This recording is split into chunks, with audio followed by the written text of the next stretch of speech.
Stupid people should wear signs, neon bright, so we can find a way to dodge their tangled mess, avoid their chaos more, say less. Bro, that's not a reason to be arresting somebody, man. Fucking hell, man. That's not a reason for y'all to have the woman on handcuffs, man. For feeding birds. For feeding the pigeons. I mean, part of it is being like a white woman that I'm privileged and I have a lot of privilege. So I feel like white tears are not always something that's helpful or necessary. Seattle is a welcoming city. We already have laws in place that forbid our local police from aiding ICE in most instances. The police will adhere to these laws. That's an important step. But it's also true that we have limited authority with regard to the actions of federal agencies.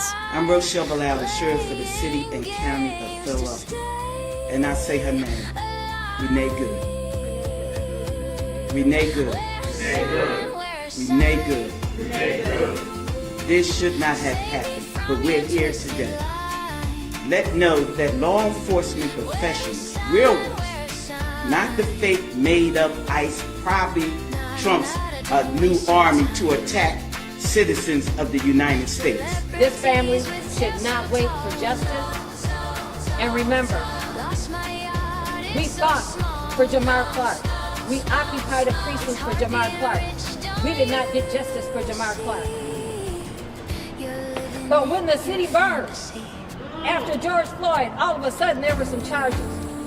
So for those who are on the media talking about, don't burn it down, don't set it on fire, let me tell you this, we need justice and we need it now. Yeah. Because what happens after that is on your hands. All power to the people. All power to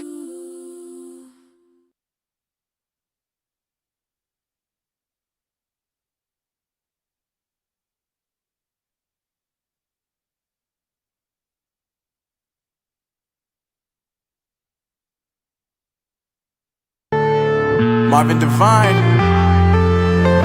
I'm saying bye to all the lies and all the times you cried, saying that I wasn't right, yet I was right by your side. You manipulator, playing games, your friends commentators, and I don't know what you say about our private conversations, but it's got them hating. Thanks to all the rumors you be claiming. It's cool, I'm done with you, so they can throw you a celebration. You gon' hate it when you see me with somebody living better. I'm trying to tell you that me just doing me gon' have you jealous.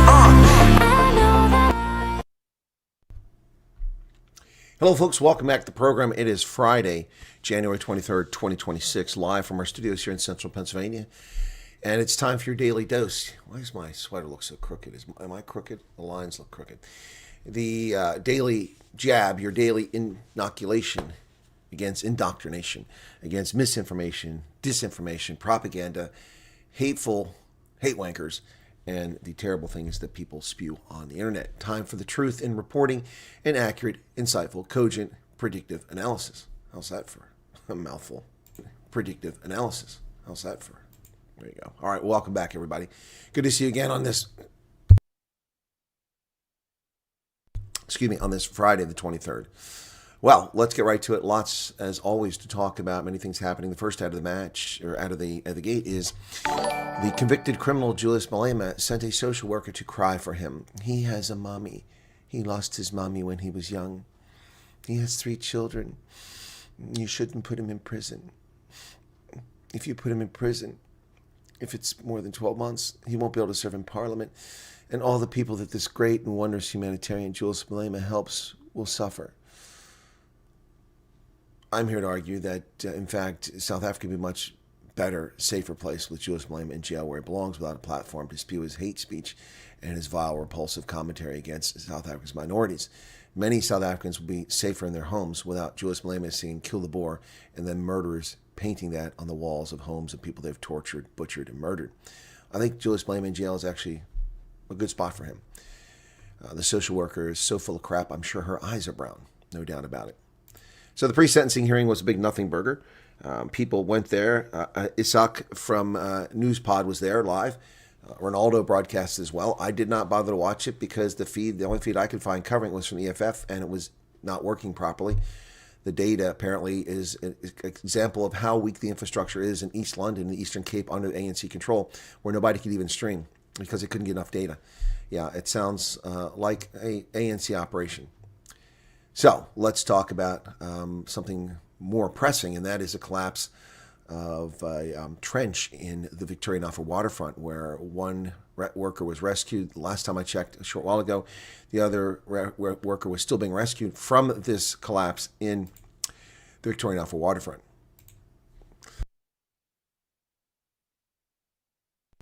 A rescue mission was underway to free a construction worker at the V&A waterfront in Cape Town. He was one of two that were trapped when a trench collapsed at a construction site. According to the V&A waterfront spokesman Donald Cowell, the incident occurred on the East Pier, where an infrastructure repair project is taking place. They were trapped, but were saved by the protection sharing that formed part of the trench they were working in. One worker was retrieved, and they were receiving treatment on the site, while the other remains trapped but is conscious and communicating. That's a developing story. I haven't seen an update on that yet. Perhaps it will be. Fonz, thank you for the $10 super chat. Wow, that's very kind of you. Thank you very much. Wow. So that's what was unfolding in Cape Town, the Victoria and Alpha waterfront. So now let's talk about Julius Malema. Boy, Julius Malema is unlikely to reoffend. It really doesn't matter. Oh, I'm sorry. She murdered that person, but she won't do it again. I promise. Namaste. We promise. Oh, they robbed the bank. It was just because they didn't have money that day to go on vacation. They won't do it again. We promise. Namaste. Oh, yes. He grabbed her, but he didn't mean to. So he'll never do it again. Who cares whether he'll do it again? He endangered public safety. He was reckless, and he's a lunatic. And he deserves punishment for it. He'll never reoffend. Give me a break. He's a convicted criminal.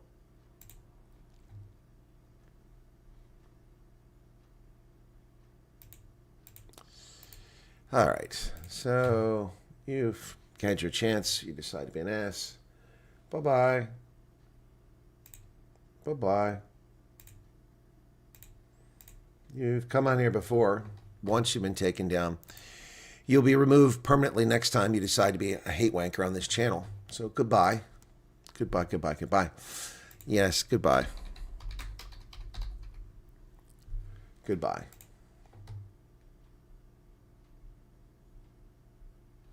Goodbye. You pedophile-obsessed child. You've been given a timeout. Piss off, footsack, be gone. Take your obsession with little kids elsewhere. We don't like you here. Bye-bye. Bye-bye. Bye-bye, pedo lover.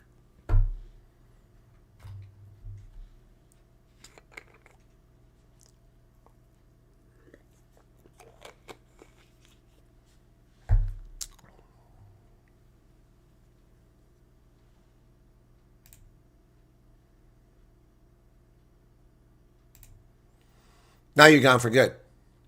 Because you threatened the life of the President of the United States. I didn't know that. You're gone for good. Pedo boy, bye-bye. Bye-bye. Piss off, footsack.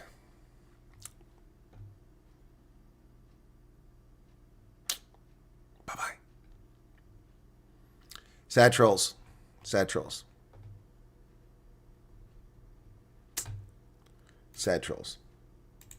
Act like a fool, get treated like one. We are saying bye-bye to the pedo-loving viewer who, for some reason, obsessed with Epstein. D.I. Keys-Raleigh. D.I. Keys-Raleigh. Bye-bye, D.I.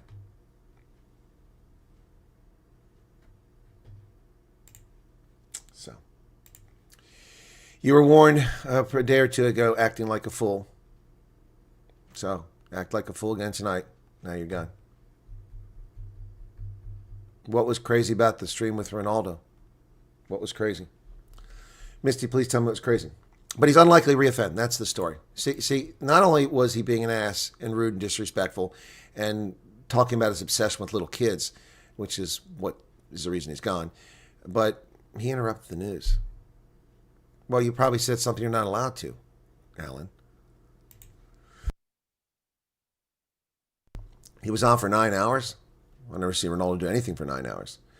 Malema has been convicted of 5 counts relating to discharging a gun in 2018. He's a convicted criminal, and we're supposed to have sympathy for him. Jesse Thompson, a seasoned social worker and qualified lawyer, testified in mitigation of the sentencing on behalf of Julius Malema, recommended the imposition of a fine that reflects the gravity of the offenses, and the fine suspended to encourage. So the social worker thinks he should be fined, but the fine shouldn't be applied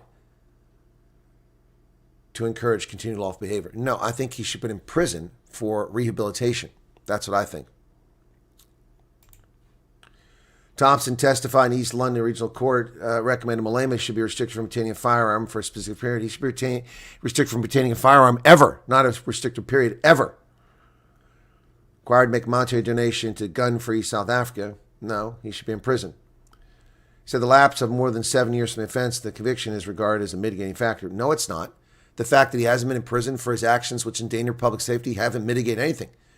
Those bullets could still have killed people. Reckless fool. As a revolutionary, the accused frequently challenged established conventions. No, as a moron, he spreads racial hatred and discord. That's what he does. While his readiness to address perceived injustice may continue to invite controversy, what perceived injustices? The brainless twit is a millionaire. He's never done a damn thing in his life except spread racial hatred and lie. Where's the school in the Eastern Cape that the EFF is going to build? Where are the actions of this so-called humanitarian walking around wearing Breitling watches and $10,000 suits, riding around in Land Cruisers? Where? Please tell me. Who hired this social worker? She said, given the 5 charges stem from a single incident video footage showed the accused did not load a firearm, she recommended the charge be considered collective for sentencing purposes. Well, I recommend, since this is only, the 8th lawsuit against him for criminal activity, that he is a habitual offender. Oh, she says he's a first-time offender who committed the offense at age 37, fully cooperated with the court. No, he didn't fully cooperate with the court. He and Mr. Stamen colluded, according to the court, to swap out the receiver in the firearm to deceive the ballistics. He didn't cooperate. He tried to subvert the means of justice, according to the police.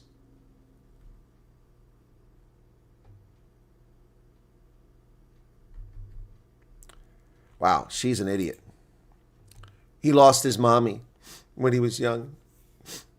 So that's why he endangers public safety as an adult. Social worker pleads for Malema's leniency. No, I plead for the hammer.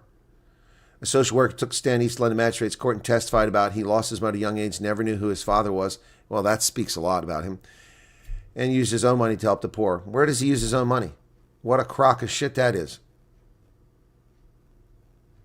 He should only be slapped with a suspended fine. I told you that's what's probably going to be. Malema's out on bail previously claimed the firearm was a toy because he's a liar. So how is it that he's contrite and he'll never do it again when he continues to lie? It was a firearm. He knew it was. It was intentional. No one gets up there and looks like a fool firing a cap gun. Jailing Malema would create a void in the communities. What void? It would create peace and stability is what it would create. She said Malema's expressed regret over the incident. Excuse me, expressed regret, but he continues to lie, claiming it's a toy fire gun, a toy gun. There's no regret there. There's no regret. He's laughing at the court. He's laughing at the people of South Africa. He's laughing at the judges. Yeah. He's the father of 3 children, aged between 7 and 19.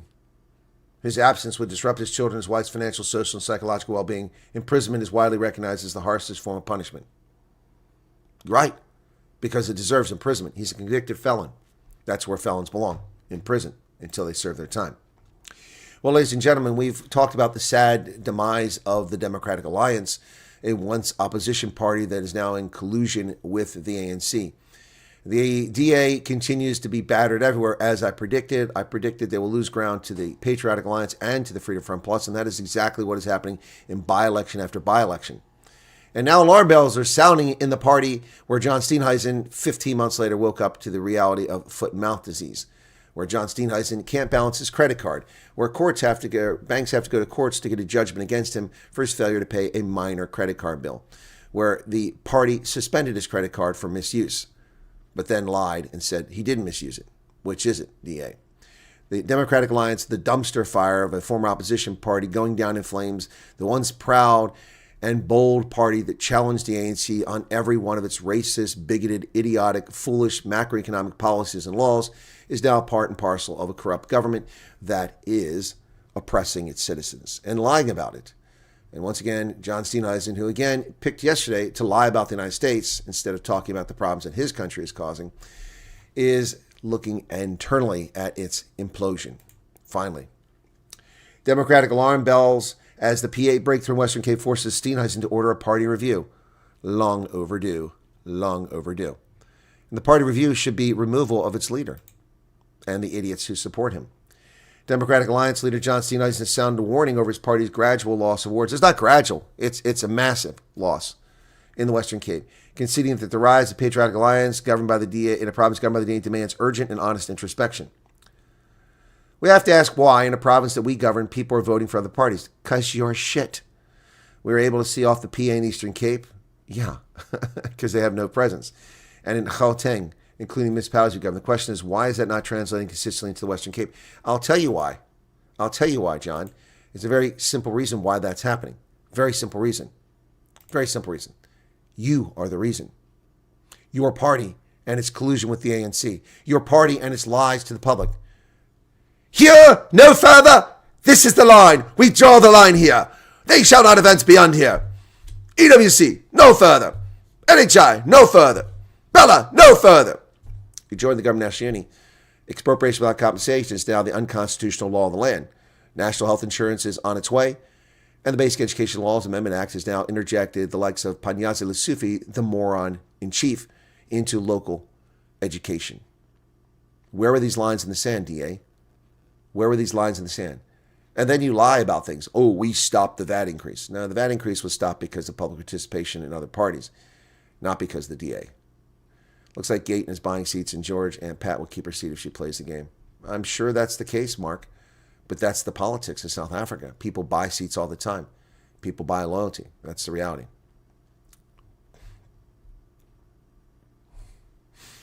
But John Steenhuisen is puzzled as to why the DA is losing.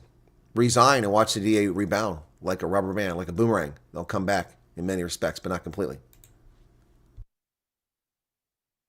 The by-elections in the Garden Route town of George were triggered by the resignation of 3 DA councillors this year. The outcome has left the DA with only 25 of the council's 55 seats, forcing it to rely on coalition partners, including the Freedom Front Plus and the African Christian Democratic Party, to stay in control. In Ward 17, PA candidate Raphael John Hueman secured a decisive victory with 60% of the vote, overturning a DA-held seat where the party had won 40% in the last elections. Voter turnout was 54%. In Ward 27, the PA's Elton Frederick Kleinhans claimed 51% in a seat where the Good Party held at 55.08%. The loss has come in a sensitive time for Steenhuisen personally.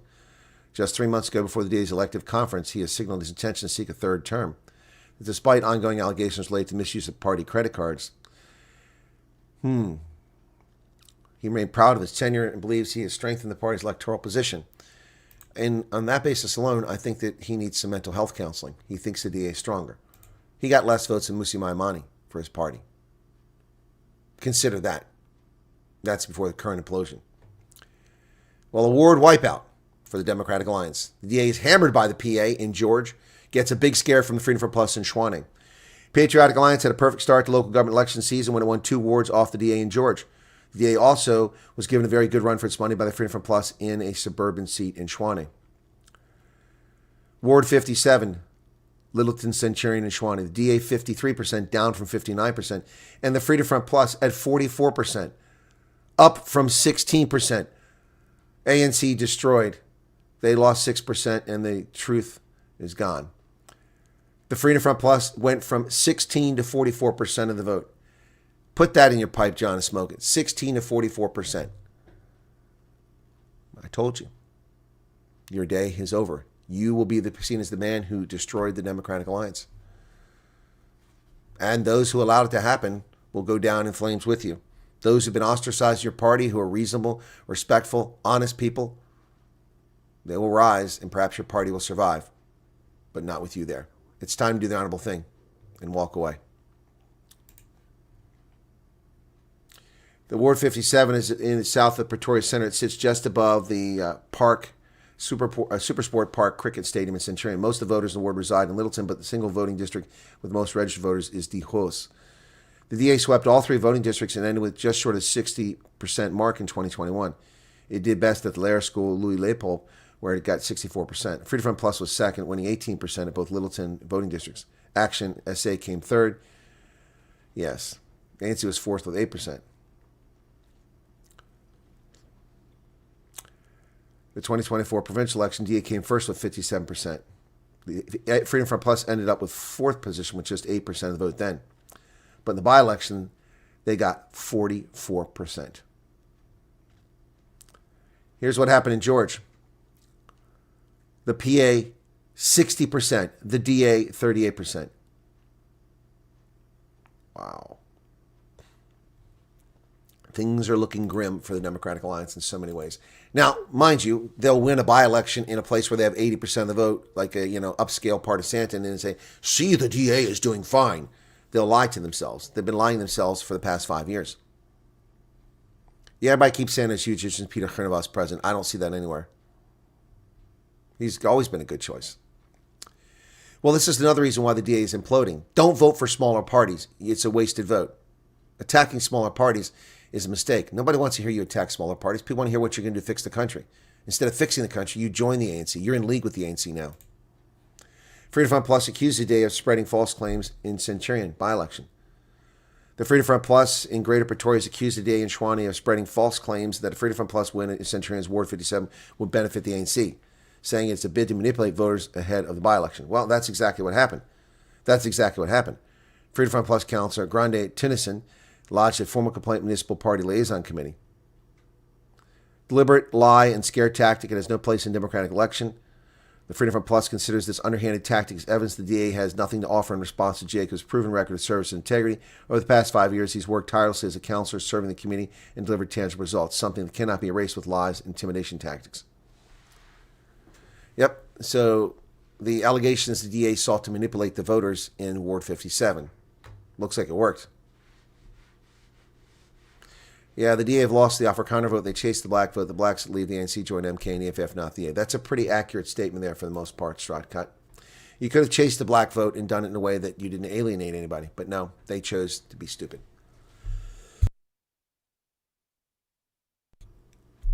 Mike, I'm glad you got that turnaround quickly. Plan to fix free electricity in South Africa. Well, this is part of the problem. Giving electricity away for free is stupid. South Africa's free basic electricity allocation of 50 watts is outdated and isn't sufficient to meet modern electricity demands, even for indigent households. Eskom and Minister of Electricity and Energy, Kojisenso Ramakopa, wants to increase the monthly allocation. This could significantly curb electricity theft and illegal connections in South Africa. No, it won't. No, it won't. These will still sell electricity because they want it for free. So your answer to crime is to reward the criminals. You see how that broken is? Ramakopa, your answer to solve the crime problem is not enforcement, but rather capitulation to the criminals. We need to capitulate to those stealing electricity by giving them more free electricity. Interesting.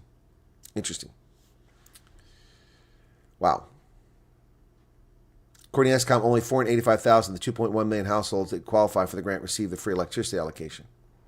So you're saying the rest steal electricity, and you do nothing about it. Well, Cyril Ramaphosa, former chairman of MTN, and Mcebisi Jonas, chairman of MTN, in the hot seat. MTN's ties to terror operators are causing it grief. 5 lawsuits in America, and now their CEO has been removed in Iran by their buddies. MTN's, Africa's largest telecom, has been embroiled in Iran's decision to shut down communications. Authorities ousted state mobile operator MTN's Iran Cell's chief executive officer Alireza Rafiei without informing MTN. MTN co-owns the operator. They accused him of taking too long to comply with the shutdown orders, people familiar with the matter said. He took about 2 hours to block phone calls after being ordered to join a nationwide communications shutdown January 8th. This led Irancel's state-backed majority shareholders, who have direct ties to the country's security force, to replace him with military veteran Mohammed Hossein Soleimani. MTN owns a 49% share of this terror supporter, Irancel. Well, South Africa's decision to lie down in bed with dogs has brought them fleas. As they scratch the fleas, good luck getting them off you. Well, another iconic South African brand is gone. Anglo-American Shante now. And here's yet another iconic South African brand. Barlow World has been sold out to foreign owners. No longer South African. No longer South African. No, not Nissan. That's not a South African brand. We'll talk about Nissan, but Nissan is not a South African brand. It's Japanese. Barlow World is gone.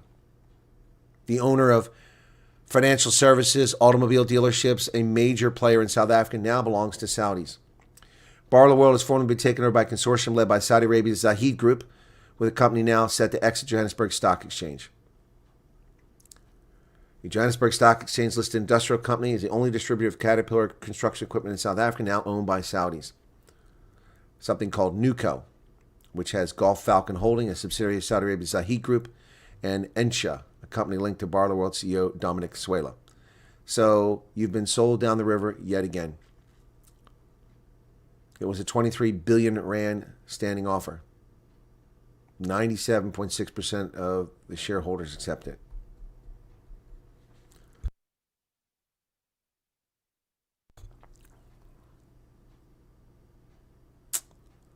Takers face criticism from pre-consortium shareholders alarmed at the involvement in the deal of the CEO. There you go, folks. Barlow World is gone. No longer South African. So, you want to buy South African, don't go to Barlow World. Get your car elsewhere. Chinese car brand buying massive factory in South Africa. Nissan is selling out to another Chinese company. Yeah, Chery has reached a deal to acquire Nissan's manufacturing assets in Rosslyn, Pretoria. Chery will purchase land, the building, associated assets, and the Nissan facilities in mid-2026. The deal is subject to fulfillment of certain conditions, including regulatory approvals, but that'll be easy because this is a Chinese colony, and the ANC will do what their overlords tell them to do, and they'll approve the sale. So there's no hiccups here. This will go down just fine. Nissan has been collapsing in South Africa. Its sales dropped to just 1,000 in December. It's the end of an era for Nissan South Africa. The Japanese brand is pulling out. Long and proud history in South Africa has been working to find the best solution for our people, our customers, and partners. Well, sell more cars. That's the solution. Yep. The Rosslyn plant is Nissan's only manufacturing plant in South Africa. It opened in 1966. It produced popular vehicle models including Navara, MP200, and the MP300 hardbody. They reported a net loss of $4.5 billion due to surging costs and the impact of U.S. President Trump's trade war. And here are the top-selling units in December. Toyota with 13,000, VW, Suzuki, Hyundai, Ford, Great Wall Motors, Chinese, Chery, Chinese, Isuzu, Japanese, Kia, Korean, Jetor, Chinese, Omoda, Jayco, Chinese, Renault, French, Mahindra, Indian, Nissan, Japanese, BMW, German, Stellantis, Italian, Mercedes-Benz, German, MG, British, Photon, who knows, Chinese, Honda, Italian, Japanese. Another bad situation for that company. Well, Trevor Manuel crawls out of his hole and has something to say. Maybe he should go back. He compares Greta Montasha to Trump and blasts the broken ANC government. Well, the problem with this, Mr. Manuel, is you've kept your cake hole shut for 10 years as the country imploded. And now you want to speak up? Nobody wants to hear from you anymore. Davos. Old Mutual Chair Trevor Mucha condemned U.S. President Donald Trump's aggressive stance at the World Economic Forum, also accusing the ANC of adopting a Trump-like pathology. This has been a very weird Davos. It's been overshadowed by the President Donald Trump, who's really a bull in a china shop. Trump has come to tear down the system. In that respect, this Davos is worrying. Yes, Trump is coming down to tear down the global elite system of destroying social cohesion, sovereignty. That's what you scumbags want, is an obliteration of sovereignty. We see what happens when there's no sovereignty. The strong and the rich do what they want and oppress the rest. We will not allow that. Trump isn't tearing down the rules-based order. He's restoring it. And as far as this,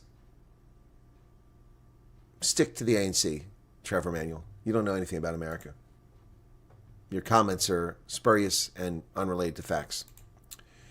Well, Helen Zilla versus Herman Mashaba. The Joburg mayor race heats up as Action SA leader considers contesting. Except this is a farce. This is an absolute farce. Nobody votes for the mayor. Do you get to vote for the mayor? Or do the parties in the council vote for the mayor? You don't get to vote for the mayor.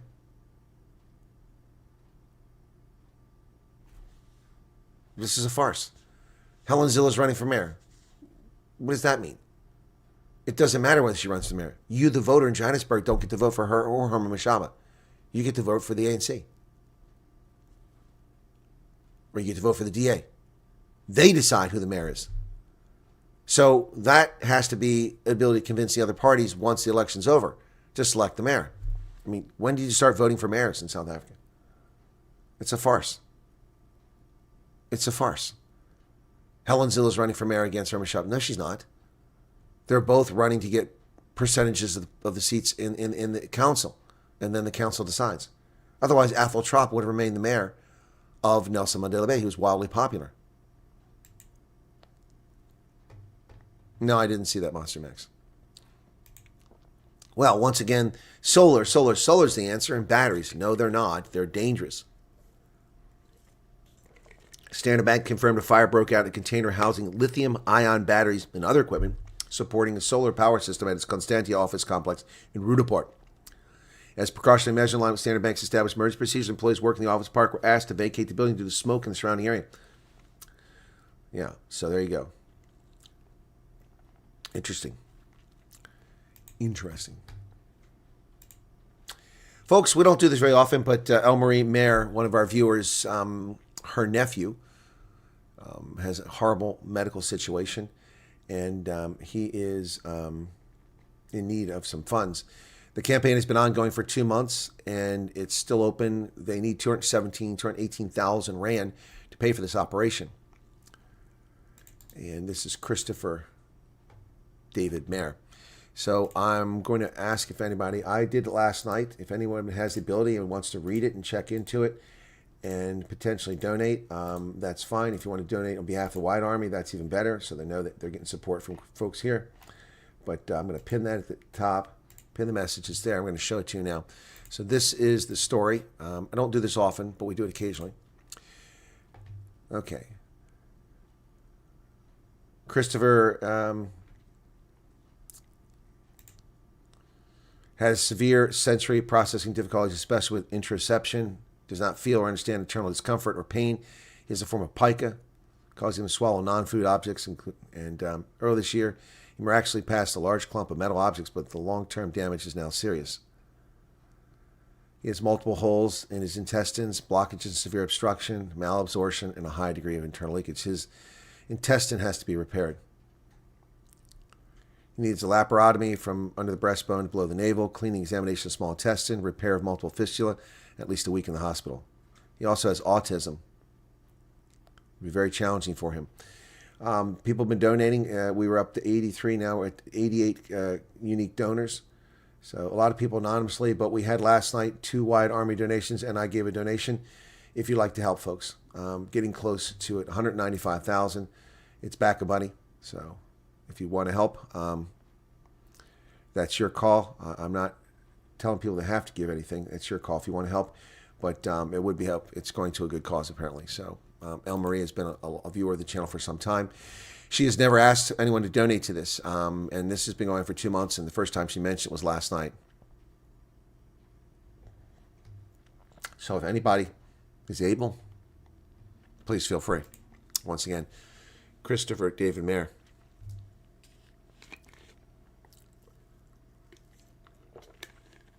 You're almost there. The Wyatt Army could push him over. Remember what we did for little Zoe with her hearing? Pushed them over the top in half an hour. That was amazing. That was amazing. If you can help, the link is pinned at the top of the chat. Go to there and just go head on over there and donate. And I'll check back on that later on and see if we had any success. No, I'm not done with the news, Helena. Why do you think I'm done with the news? Why do you make that?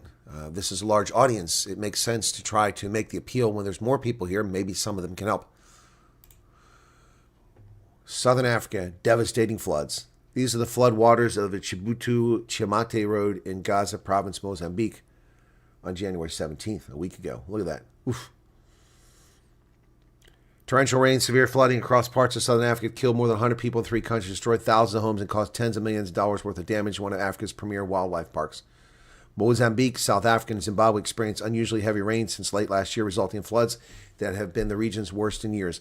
Authorities expect the death toll to rise, with rescue operations continuing. More than 30 people have died in the flooding in South Africa, at least 70 in heavy rains in Zimbabwe. In Mozambique, 13 deaths have been directly attributed to the flooding over the past couple of weeks. Kruger National Park, one of Africa's top wildlife parks, sustained damage amounting to tens of millions of dollars, and parts have been totally cut off by the flooding. Special fund has been set up to rebuild the park. It attracts more than 1 million visitors per year.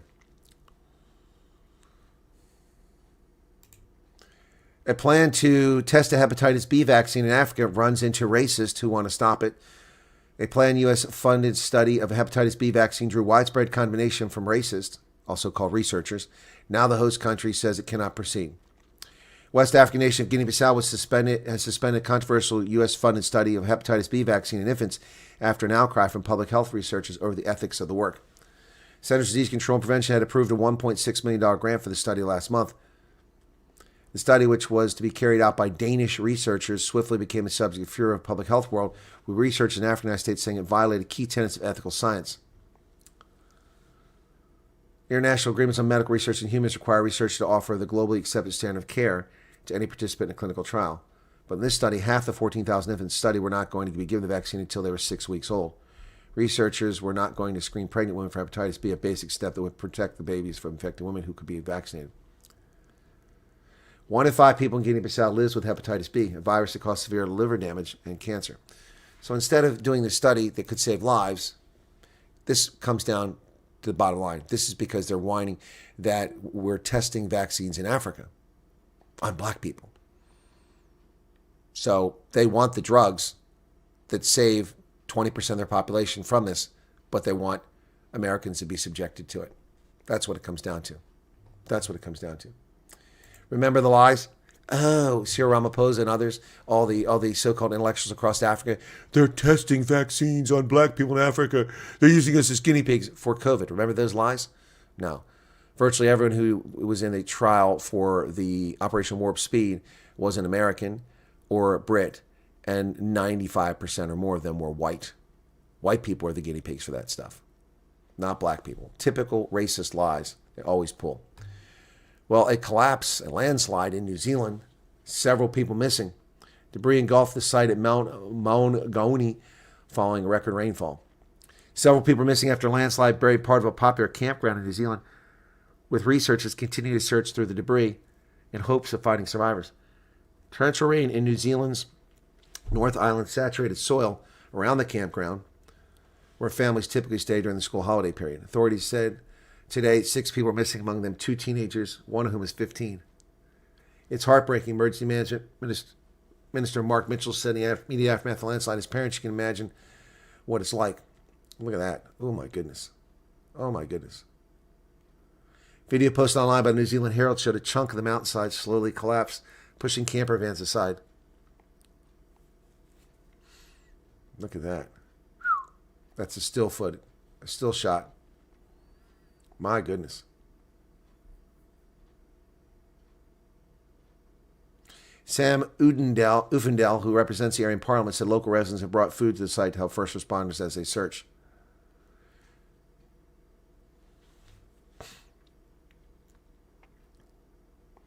When asked if the campground should have been closed because of severe weather, the district police commander said it's probably impossible to forecast something like this. I would agree. That's impossible to forecast that. Look at that. That's hectic, man. Oof. That's a shame. That's a shame. Wow. That building down there barely escaped being enveloped by it.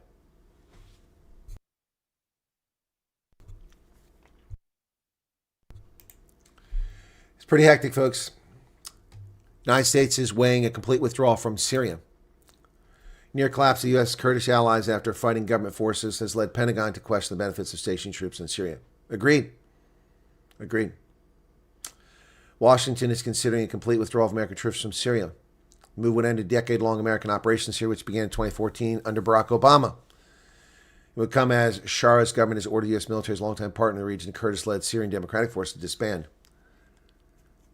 They had considered a drawdown before. In 2018, President Trump abruptly announced a full pullout of roughly 2,000 troops, leading to the resignation of Jim Mattis, then National Security Advisor John Bolton, and other top aides, all of who I say good riddance to. Still 1,000 U.S. troops in Syria. It's time to get the hell out of there. We shouldn't have been there to begin with.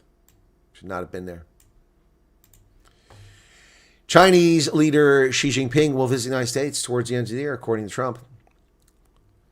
President Trump said yesterday that he will visit China in April and expects Xi Jinping to visit the United States later in the year. They maintain a good relationship despite the country's differences on trade. I'm going to be making a trip. I'll go in April, and he will come at the end of the year. Looking forward to seeing him. Relations have been tense between the two as the United States finally steps up to prevent China from taking advantage of us with their copyright infringement, their trademark theft, their industrial espionage, their trade barriers, and their subterfuge. Malaysia has lifted the ban on X's AI chatbot Grok. The decision to block the image and text generator came by a similar move by the Philippines earlier this week. Today, Malaysia announced it would lift its ban on Grok's X implementation after the measures put in place. LG blocked the ability of all X users to generate images of real people in bikinis, underwear, and similar attire in countries where it's illegal. Okay. United States, Russia, and Ukraine will hold trilateral talks in Abu Dhabi. Look at that. Where is Cyril Ramaphosa? Cyril! The peace talks are happening. You're neutral. Weren't you trying to end the conflict in Ukraine? Cyril! Hello? McFly? Bueller? Oh, I'm sorry. Cyril's not here. He's not welcome. The great peacemaker, he's not. Cyril Ramaphosa is not welcome to make peace because nobody gives a crap. Maybe you should go back to Poland and falsely accuse the Poles of being racist because you brought crew-served weapons and 5 times as many people as you put on diplomatic clearance. Maybe you should try that. U.S., Russian, Ukrainian representatives are set to hold a trilateral talk in Dubai today. Wow. It's been agreed the first meeting of the Trilateral Working Group on security issues will take place today in Abu Dhabi. Russian delegation will be led by Igor Kostyukov, the director of Russia's military intelligence organization. So the United States has done a great deal for preparation for the summit, saying they hope the meeting will be successful. Ukrainian President Volodymyr Zelensky said on January 23rd that the question of territory will be at the forefront of discussions in Abu Dhabi. The question of Donbass is key. It will be discussed on how the three sides see this in Abu Dhabi. Well, there you go. Once again, the Trump administration working towards peace. UN, hello. Is there a representative from the United Nations here? Somebody from the UN trying to end this conflict in Ukraine? UN, hello? General Secretary Gutierrez, hello? Gutierrez, paging Antonio Gutierrez, hello? Oh, I'm sorry, the UN is not participating once again. Yes.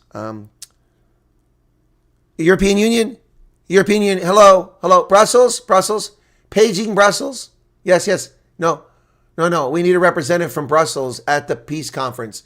Yeah. You know, the people that are fueling the war, selling their weapons of destruction to the Ukrainian forces to murder Russians. Yeah. Okay, EU's not here either. I'm sorry, folks. There's no Cyril Ramaphosa. The European Union's not there. The United Nations not there. All useless entities. All of them. Worthless. They're not worth a mound of spit. Leave it to Donald Trump, the man the Nobel Committee doesn't see fit to give a peace prize to, despite the fact that he's the only one on the planet trying to end conflicts, by and large. Well, what does the UN have to say? Oh, that's right. They're not trying to end the slaughter in Ukraine where over 1 million people are dead. They're trying to interject their bullshit into American politics, falsely making allegations. From the man from Österreich, ja, Volker, Turk, jawohl, Herr, ja, Volker, tell us all about the bad things happening in America. The Austrian, yes, the last Austrian we remember, his name was Adolf. Yeah, she come from Braunau am Inn. Yeah, let's listen in to Volker, what the man from Vienna has to say about the situation in the United States. Yeah. Human Rights Chief slams White House over immigration crackdown tactics. Volker Turk, the UN's Commissioner for Human Rights, accused the Trump administration of launching immigration raids that don't respect the due process of migrants and refugees and resulted in violent detentions in hospitals, courthouses, and houses of worship. Speaking at a conference in Geneva, yes, because he's safe there, Mr. Turk said he was astounded by the acts of now routine abuse and denigration carried out by U.S. immigration officials. Where is the concern for their dignity and common humanity? Excuse me? People who murder 11-year-old girls, sexually abusing them and strangle them to death? People who go into the homes and murder others who aren't citizens of this country, who violate our sovereignty and broke into this country? Dignity?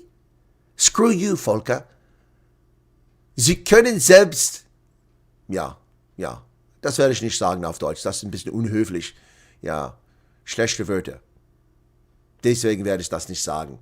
Aber ich warne Sie. Sie sollen ihr Maul halten. Wie Hunde und Katzen. Halsmaul!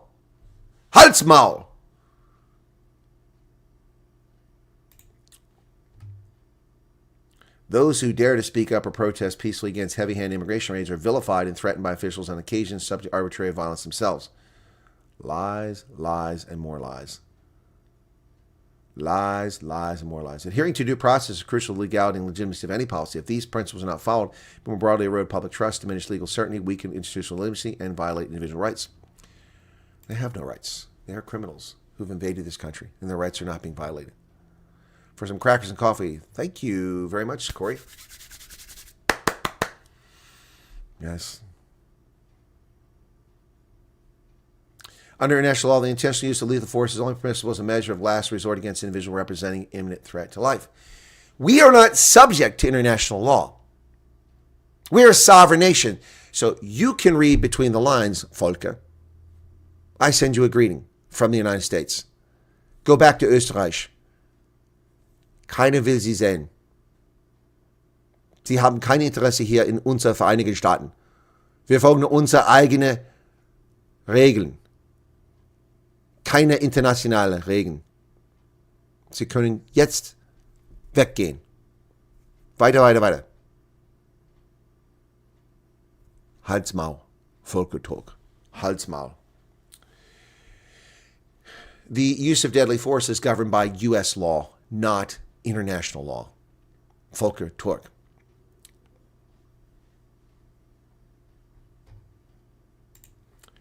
Well, the French Prime Minister survived 2 no-confidence votes.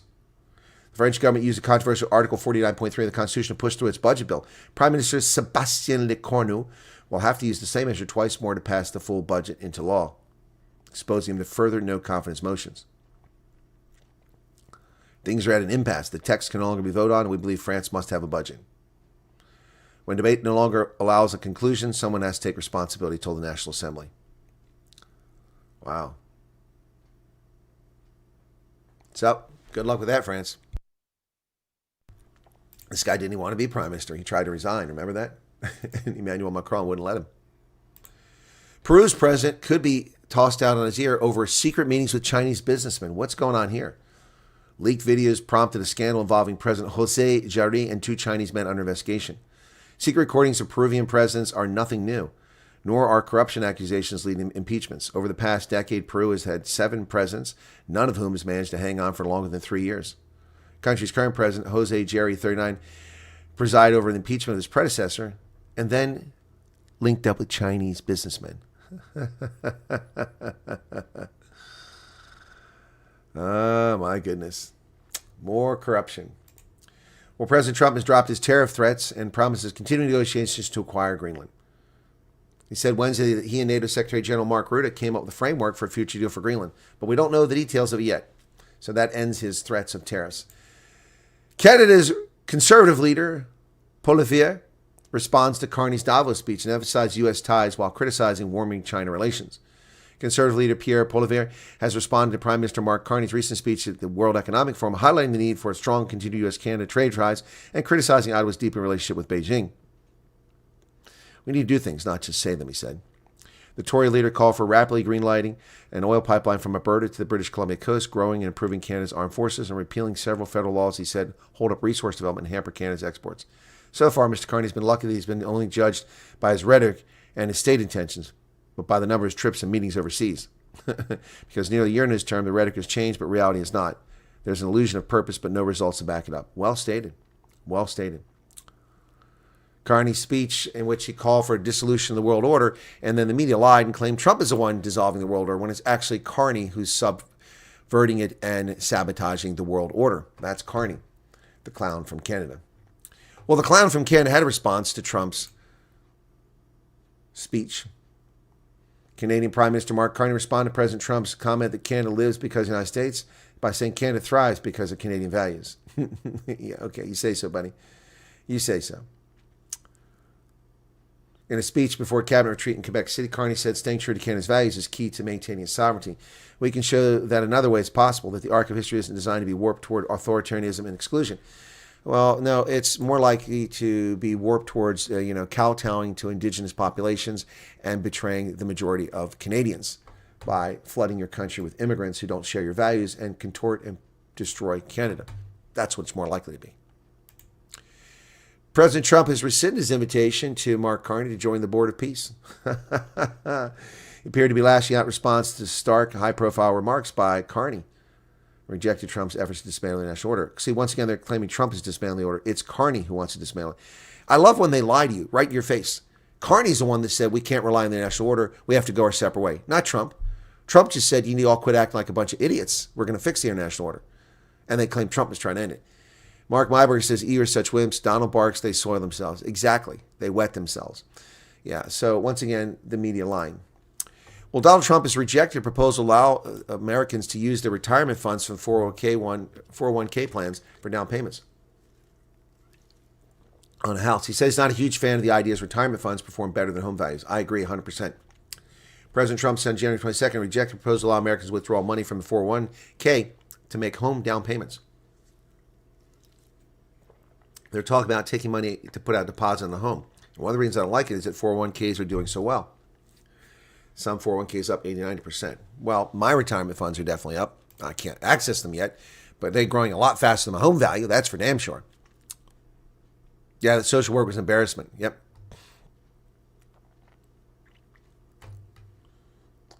I have to watch Ronaldo's stream. Jack Smith says that he expects to be prosecuted. Yay! I hope so. Because you're an evil bastard who broke the law and tried to trap Donald Trump by planting evidence. You and the FBI colluded to plant evidence at Mar-a-Lago. Former not so special counsel Jack Smith told lawmakers yesterday he thought the Trump-era Justice Department officials would do everything in their power to prosecute him because they've been ordered to do by the president. No, because they're following the rule of law. Based on his testimony today, there's no question that deranged Jack Smith should be prosecuted for his actions, Trump said. He destroyed the lives of many innocent people. 100%. 100%. Smith said during Thursday's hearing that Trump had made statements that are not meant to intimidate me. I will not be intimidated. No, you won't be intimidated because criminals never go to jail. White-collar criminals. Massive storm headed right for me, ladies and gentlemen. I'm in the path right in the center of this storm. It's coming, and it's supposed to be massive, although the predictions are much lower than they originally were. New York's evil governor, Kathy Hochul, warned residents to prepare for winter hazards and disruptions of daily lives. Millions of people from the Rockies to New England are in the path of dangerous weather. And here is the forecast. Upstate New York has a spot that's supposed to get up to 2 feet of snow. Here in central Pennsylvania, just below me in Maryland, 2 feet of snow. Could be 18 to 24 inches right here or more in central Pennsylvania. The entire state of Pennsylvania in the path of this storm. It is coming. They've been predicting it for days. We'll see what happens. Well, I've topped off my car. I have plenty of food, plenty of water, and ready to go. As a precautionary measure, we closed the Veterans Organization on Sunday, anticipating a lot of snow. New York's governor declared a state of emergency today as her state and a broad swath of the country brace for winter storm is expected to deliver dangerous mix of sleet, freezing rain, and heavy snow as it barrels across the country. More than 160 million people across the United States from the southern Rocky Mountains to New England are expected to face winter weather hazards. No state will be immune from feeling the effect of Mother Nature's wrath this weekend, says Kathy Hochul. Yep, expected to form this afternoon, emerging from the southern Rockies, bringing snow to Colorado and Mexico before rolling east across the country into Monday. And I will break out my snowblower, which has not been used. I bought a snowblower. It was on sale from Amazon months ago. It's an electric one. It's charged and ready to go. So even with a bad hip, I'll probably be able to clean the snow out. Maybe I'll go skiing this week. Debbie Fox, 350 Rand. I thought the super chaps were dying there. Corey gave one. And thank you very much for that. Donald Trump is suing J.P. Morgan for the evil efforts of Jamie Dimon to debank his family business. President alleged his bank and Jamie Dimon made woke political decisions to shut down family business accounts following January 6th Capitol Hill riot, which Trump had nothing to do with. President Trump sued J.P. Morgan and Chief Executive Jamie Dimon for $5 billion yesterday, alleging the nation's biggest bank improperly closed his accounts for political reasons after the January 6th Capitol riot. The lawsuit in a state court in Miami-Dade County is the latest salvo by Trump against the nation's biggest banks, whom he's accused of discriminating against him, his followers, and conservatives broadly. Last summer, he used executive powers to order regulators to launch investigations into banks over the allegations of debanking. In essence, J.P. Morgan debanked plaintiffs' accounts because it believed that the political tide at the moment was favored to do so. J.P. Morgan's reckless decision is leading to a growing trend by financial institutions in the United States and America to cut off consumers' access to banking services if their political views contradict those of the financial institution. J.P. Morgan said it doesn't discriminate based on politics and endorsed the president's attempts to change rules that force banks to fire clients. While we regret President Trump has sued us, we believe the suit has no merit. We respect the president's right to sue us and our right to defend ourselves. That's what courts are for. Well, in the interest of full disclosure, I am a shareholder in J.P. Morgan and have been for over 30 years. Originally bought my shares at Bank One, which later became J.P. Morgan, by buying them out. And I hope the president wins his $5 billion against them. I hope he wins his $5 billion. Do you know why? Because he's right. The president should win a $5 billion judgment against the bank. And if it hurts my stock, so what? Whoa! Westhouse just gave a 2,000 Rand super chat. Thank you for that, Westhouse 91. That's awesome. Thank you so much for that. Snow blowing always looks like so much fun. Homesteading channels. It's not fun. Minus 29 Iowa tonight. Oof. Hey, Utopia, what's going on? So Debbie gave 350, and now... What is this? Sorry. Westhouse gave another 1,000. Huh? It says, did you give another 1,000? Wow, you gave 2,000, didn't show up, there's 1,000. That's 3,000. Wow, thank you for that, Westhouse. Are you okay? What's going on, man? Where's that coming from? Oof, my goodness, thank you so much for that super chat. Clouds are gathering. The snow is coming, and the rand are falling out of the sky. Thank you so much for that. Wow. Snow blowing is not a lot of fun. It's a lot of work. And Westhouse, 14 Rand, says, you're a legend. Well, thank you. But I must have drained you dry. You went from 2,000 to 1,000 to 14 Rand. Thank you so much, Westhouse.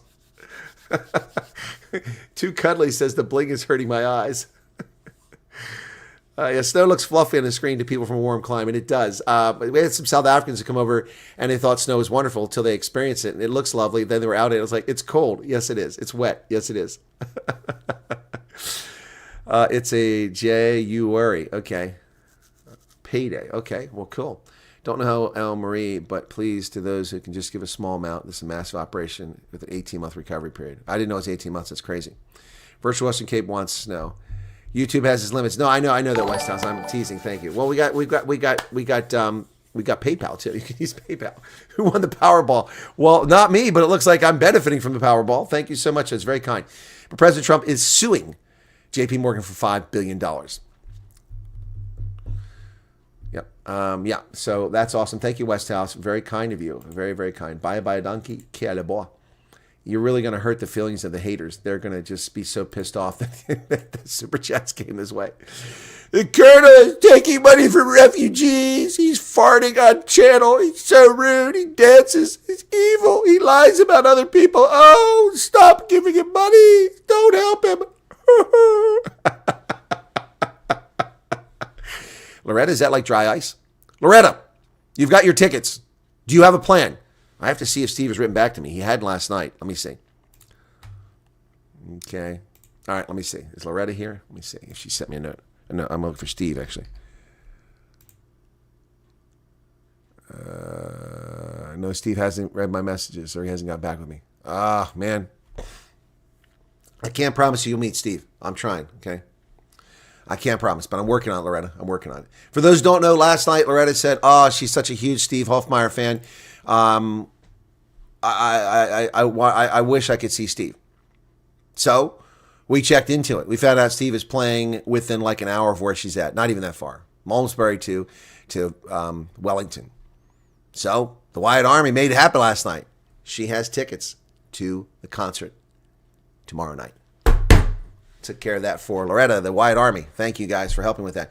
Trix Mostard, 7 Rand. Thank you so much for your 7 Rand. Awesome. Appreciate it. Yeah, Ronaldo in 9 hours. He's never going to live that down now. I am going to have so much fun with that. I'm going to have so much fun with that. Because Ronaldo's always like, your broadcasts are so long, they go on forever. 9 hours, huh? So he started at 2 o'clock in the morning. How can it be 9 hours? That doesn't make sense. That's 4. He would have had to go till noon. That doesn't make any sense till 11 o'clock. He couldn't have gone 9 hours. He wasn't live last night. I think you guys are exaggerating. How could he possibly have gone 9 hours? That doesn't make any sense. He wasn't live when I was live last night. I went off at 1:30 in the morning. Even if he came in at 1 o'clock, he wasn't on. That would be 5 hours. It would have been anyway till 9 o'clock this morning. Okay, well, I suppose that's possible.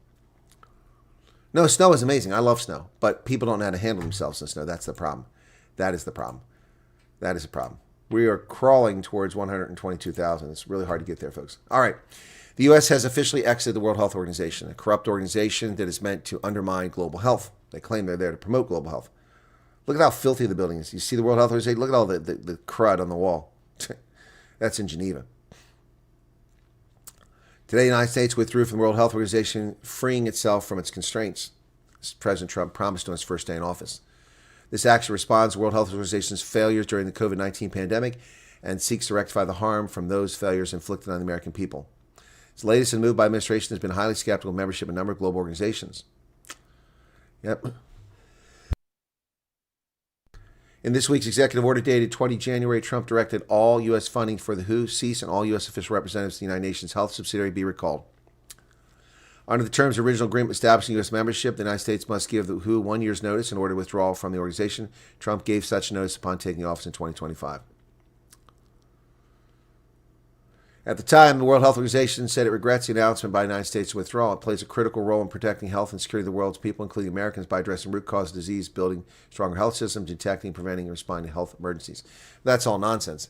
The only thing the World Health Organization has ever done that's been successful is produce a yellow shot record, which already existed decades before the World Health Organization even came in existence, and by eradicating smallpox in the wild. That's it. That's all they ever did. That's pretty big, though. Yeah, look at that. This is an organization that's all about promoting health, and look at how filthy the building is. Is there not irony in that? Is there not irony? Switzerland, look how filthy that building is. They can't even clean it. Disgusting. Is there not irony? Elon Musk is diving back into U.S. politics, donating millions to Republican candidates. Opening his wallet, reigniting his political apparatus for the 2026 midterms, signaling a return to the political arena months after suggesting he would retreat to oversee his business empire. He's already donated $10 million to a Republican Senate candidate, and his ice relationship with President Trump has thawed. His political team has met with prospective vendors ahead of potential midterm, with a focus on digital and text messaging experts. Musk's plans aren't fully settled, and the scale of his effort remains fluid. But he's back in the fight. Whoa! What's that? Whitebeard gave 3,500 Rand. Oh my goodness. What is going on here, ladies and gentlemen? What is going on? Do they know it's Christmas? My goodness. Whitebeard. Whoa! My goodness. This is for both these guys, man. What is going on here? What is going on here today? My goodness. All right. Wow. You're a star, says Loretta. Yeah, well, Kustrek, what is going on here? Linda Ocamp, what's going on? 9 a.m. to 6 p.m. Okay. 9 a.m. would have been 2. 6 would have been 10. Yeah, I guess just that makes sense. Yeah, I didn't bother to do it because I couldn't find a reliable feed, so I just left it to Ronaldo and to Isak from Newspod. Clouds are gathering. My goodness. Whoa! Damn. Those clouds are like right here in the room. Thank you so much. That's very generous of you. Very generous of all the donations today, from the 14 Rand to the 3,500 Rand. So kind of you. Thank you so much. Thank you so much. That all helps, folks. Even after YouTube takes his cut and Uncle Sugar gets his cut, all that does help. And this has been a slow month. Well, it's slow traditionally. It's been a good month compared to what it used to be last year for some of the year and in the previous years. But compared to December, it's a slow month because a lot of people were very generous around the Christmas time. So, yep. Rudolph is saying, now I can come to South Africa sooner. Well, now that my hip has been addressed, it's not resolved or fixed, but it's been just, by the way, before we do the rest of the news, guys, this is incredible. So it doesn't mean much for me. It's probably years from doing it, but scientists have found a way to regrow cartilage and stop arthritis. Inside, this isn't some infomercial or nonsense from some snake oil salesman. This is in Science Daily. This is an actual credible report in medical journals. They're saying that scientists at Stanford Medicine have discovered a treatment that can reverse cartilage loss in aging joints and prevent arthritis after knee injuries. By blocking a protein linked to aging, the therapy there restored healthy, shock-absorbing cartilage in old mice and injured joints, dramatically improving movement and joint function. Human cartilage samples from knee replacement surgeries also began regenerating when exposed to the treatment. Mark my bird, at this rate, you'll beat Ronaldo quality over quantity. Well, I can beat Ronaldo quality over quantity and quantity over quantity, too. Westhouse gave another 14 rand. Thank you for that, Westhouse. A new treatment reversed age-related cartilage loss. Wow. Findings suggest that cartilage loss due to aging arthritis may one day be restored using either a pill or a targeted injection. If successful in people, such treatments could reduce and even eliminate the need for knee and hip replacement surgery. Osteoarthritis is a degenerative joint disease that affects about 1 in 5 adults in the U.S. and generates an estimated $65 billion each year in direct healthcare costs. Current treatments focus on managing pain or replacing damaged joints surgically. There are no approved drugs that can slow or reverse the underlying cartilage damage. But now there might be a path to one. That's incredible. Imagine my surprise I found I'd been unsubscribed, even though I had been listening regularly. Maybe it was because, no, it has nothing to do with anything, Carl Brown. It's YouTube. It's insidious. They do it all the time to my subscribers. All the time. All the time. I tell people, you must check to make sure you subscribe. You will not get notifications oftentimes because they don't notify people. You have to keep... I lose a lot of subscribers who are, casual subscribers because they're unsubscribed. Make sure you're subscribed all the time, folks.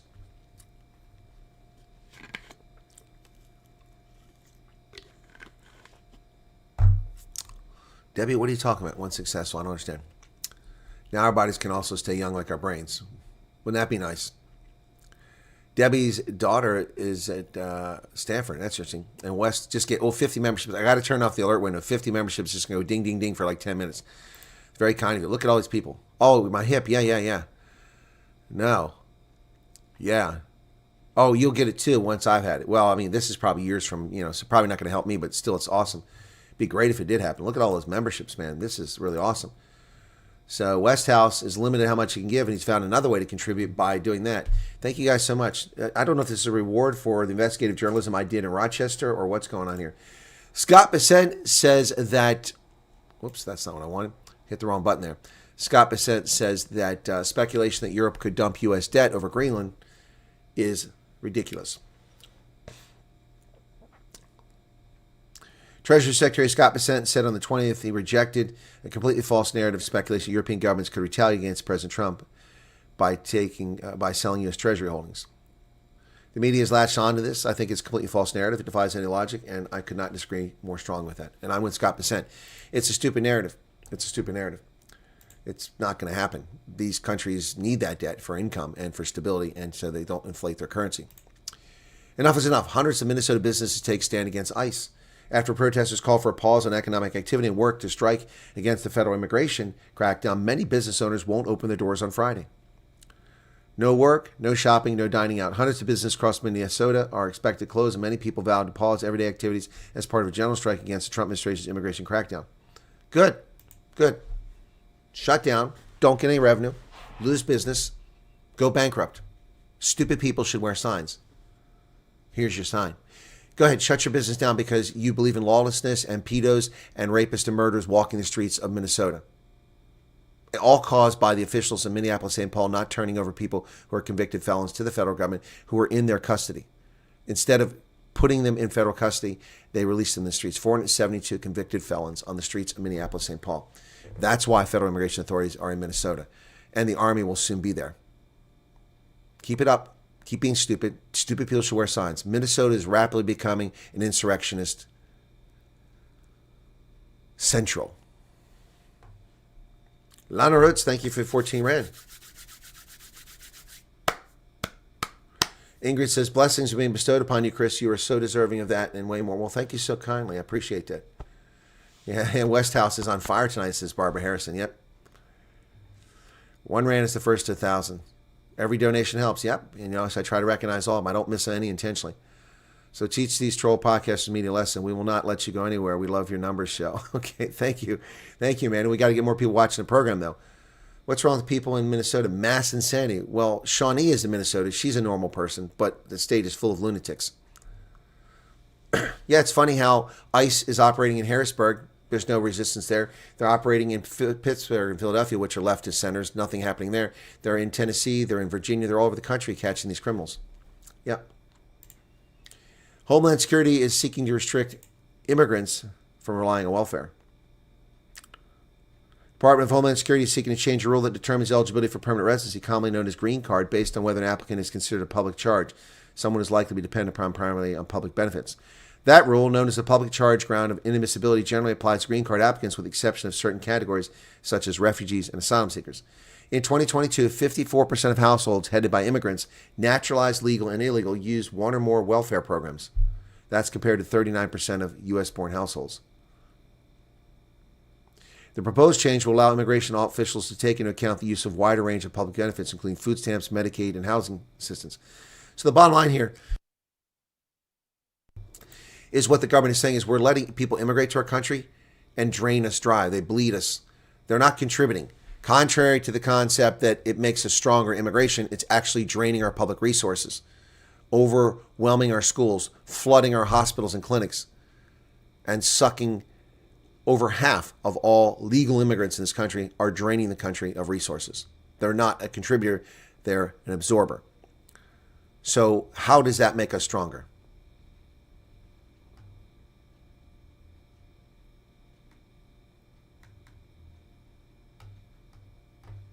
It doesn't. Well, the USS Nimitz is being retired. The iconic U.S. carrier in service since 1975 is being retired. There's the Nimitz departing San Diego in 2023. USS Nimitz spent nearly half a century as a pillar of American sea power, ushering in an era of nuclear-powered aircraft carriers and setting the standard for warships that followed. As the lead ship of her class, the Nimitz has sailed the world's oceans through the final years of the Cold War, the conflicts in the Middle East, and the opening decades of the 21st century. Named for Fleet Admiral Chester Nimitz, commander of the U.S. Pacific Fleet in World War II, the Nimitz has launched aircraft and combat operations and routine missions alike for nearly 5 decades. And now the Nimitz, America's oldest operational aircraft carrier, is set to retire. With a service record spanning multiple generations of sailors, the carrier made its final return to its home port, Naval Base Kitsap near Seattle in mid-December, marking not just the end of a deployment cycle, but of the closing of a historic chapter in U.S. naval history. We traveled more than 2/3 of this planet during this 9-month deployment, and I cannot overstate the positive impact the Nimitz Strike Group has made as part of our mission to maintain peace through strength by sustaining credible deterrence alongside our allies and partners. Rear Admiral Fred Goldhammer, commander of Carrier Strike Group 11, said after the ship returned home.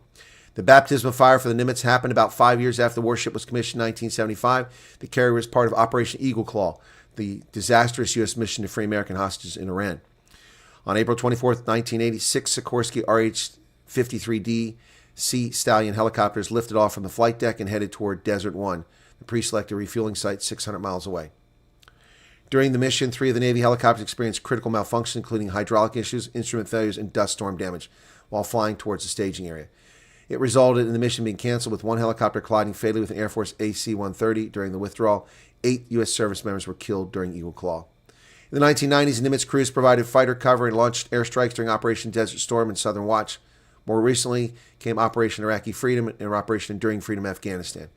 These men and women, these world-class warfighters, truly exemplified our Navy's warrior ethos through their honor, integrity, resilience, and relentless commitment to the mission and each other. Captain Joseph Furco, the ship's commanding officer.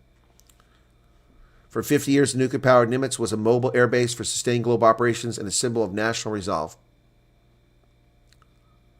Nimitz was the first in the class of supercarriers. Its construction was started just after the Tet Offensive in Vietnam, and it has excelled for 50 years. It's a physical manifestation of America's global reach and power.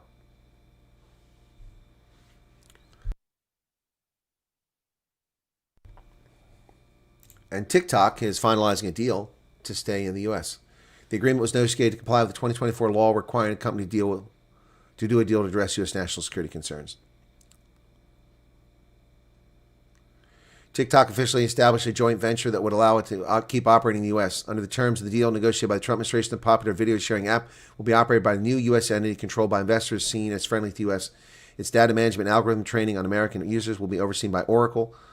The deal was negotiated to comply with the law passed in 2024. So-called refugee, welcome to the program with your membership. I got to turn the alert box back on there. Good to see you there. Sad to see a ship retired as part of history. I agree. I don't know what they're going to do with it. I would hate to see it scrapped. It'd be nice if it turned into a museum. That'd be pretty cool. All right, folks, that's the news for today. People have been asking about the news. There we go. 568 people still here. And the chat rate is 11. That's not bad. 5,830 views so far. Average view time, 7 minutes, 48 seconds. And a substantial amount of super chat revenue. But we hit a wall. It stopped after those massive donations. Thank you, Heinrich. I'll have to check on that. Oh, Christopher's back, buddy. Let me go back to that. Thank you for that. That reminds me. Let me go back to that. Excuse me. See where we're at there. We're going to make it, folks? All right. 195,000 was the last time I looked. We asked Wyatt Army to engage. Now it's Back a Buddy's taking forever. Typical Back a Buddy. When you need it, it's slow. It doesn't work. So I'll be darned. Yeah. So I'm trying to get to the Back a Buddy site. Here it comes finally. Francois Ferris is much appreciated. Oh, the news, I presume you're saying. All right, this is Back a Buddy. This is the problem with that site. Outside South Africa, it's hard to get back to it. Just watch a video about the Enterprise, which served 55 years in Vietnam to 2017. Yep. Oh, 201, almost 202,000. Whoa, somebody gave 5,000 Rand. Look at that. Look at that. Ladies and gentlemen, you guys are awesome. Look at that. Look at that. So we got Wyatt Army 100. We had two, myself, then two Wyatt Army 200s, then Wyatt Army 100. David Faree came from the Wyatt Army 500 Rand. Anonymous 100 Rand. Anonymous 100 Rand. Frosty Wyatt Army $10. I'm gonna bet that that's Fonz. Wyatt Army 200 and Wyatt Army 5,000. You guys are awesome, man. Liesl, I've read your emails. I mean, I don't know what you're talking about. What you got something new for me there? You got something new? Where's this at? That's in the wrong window. Where the hell is... There we go. Hang on a second here. I got something... I got a phone call I got to deal with. WhatsApp. Okay. I don't see anything here, Liesl.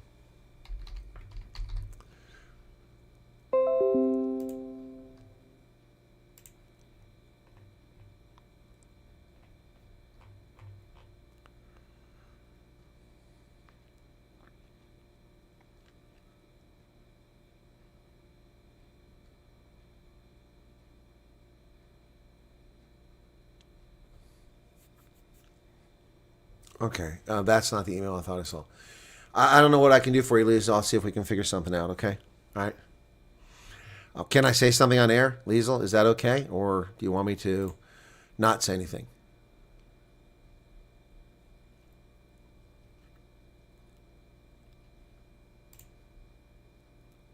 Oh, actually, I've got this.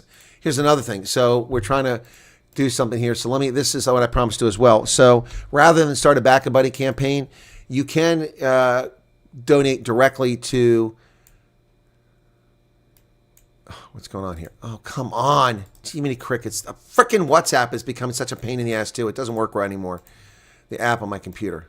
I think it might be because it's just too much crap in it because people send me so much stuff. So, yeah, I need to put this on something here. Give me a second here. This is for food socks. I talked about this. People said they wanted to donate to food socks. We're turning into an NGO here. That wasn't the intent, but it's okay. 13 January. Give me a second here. I need to add a slide. I meant to do this earlier, but I didn't have time, and I've got a phone call coming up. Not now, but in the next hour. Format the background. Okay. So purple. Okay. Text. Give me a second here, guys. I'll get this all sorted in a second. Okay. All right. There we go. Okay. So this is to help. So we've been getting food for people because Liesl sent me a message about something going on. It reminded me of something else. Eating Community Hope Outreach. Okay. Okay. Okay, so if people want to help, hang on a second. I got to check how this reads because it doesn't come out the same here. Okay, there we go. I got to fix that. Okay, so that's okay. I'll make this a little bit smaller now. Okay.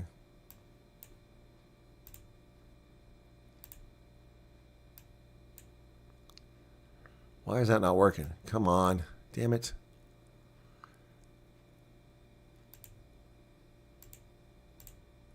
There we go. Got it. Okay.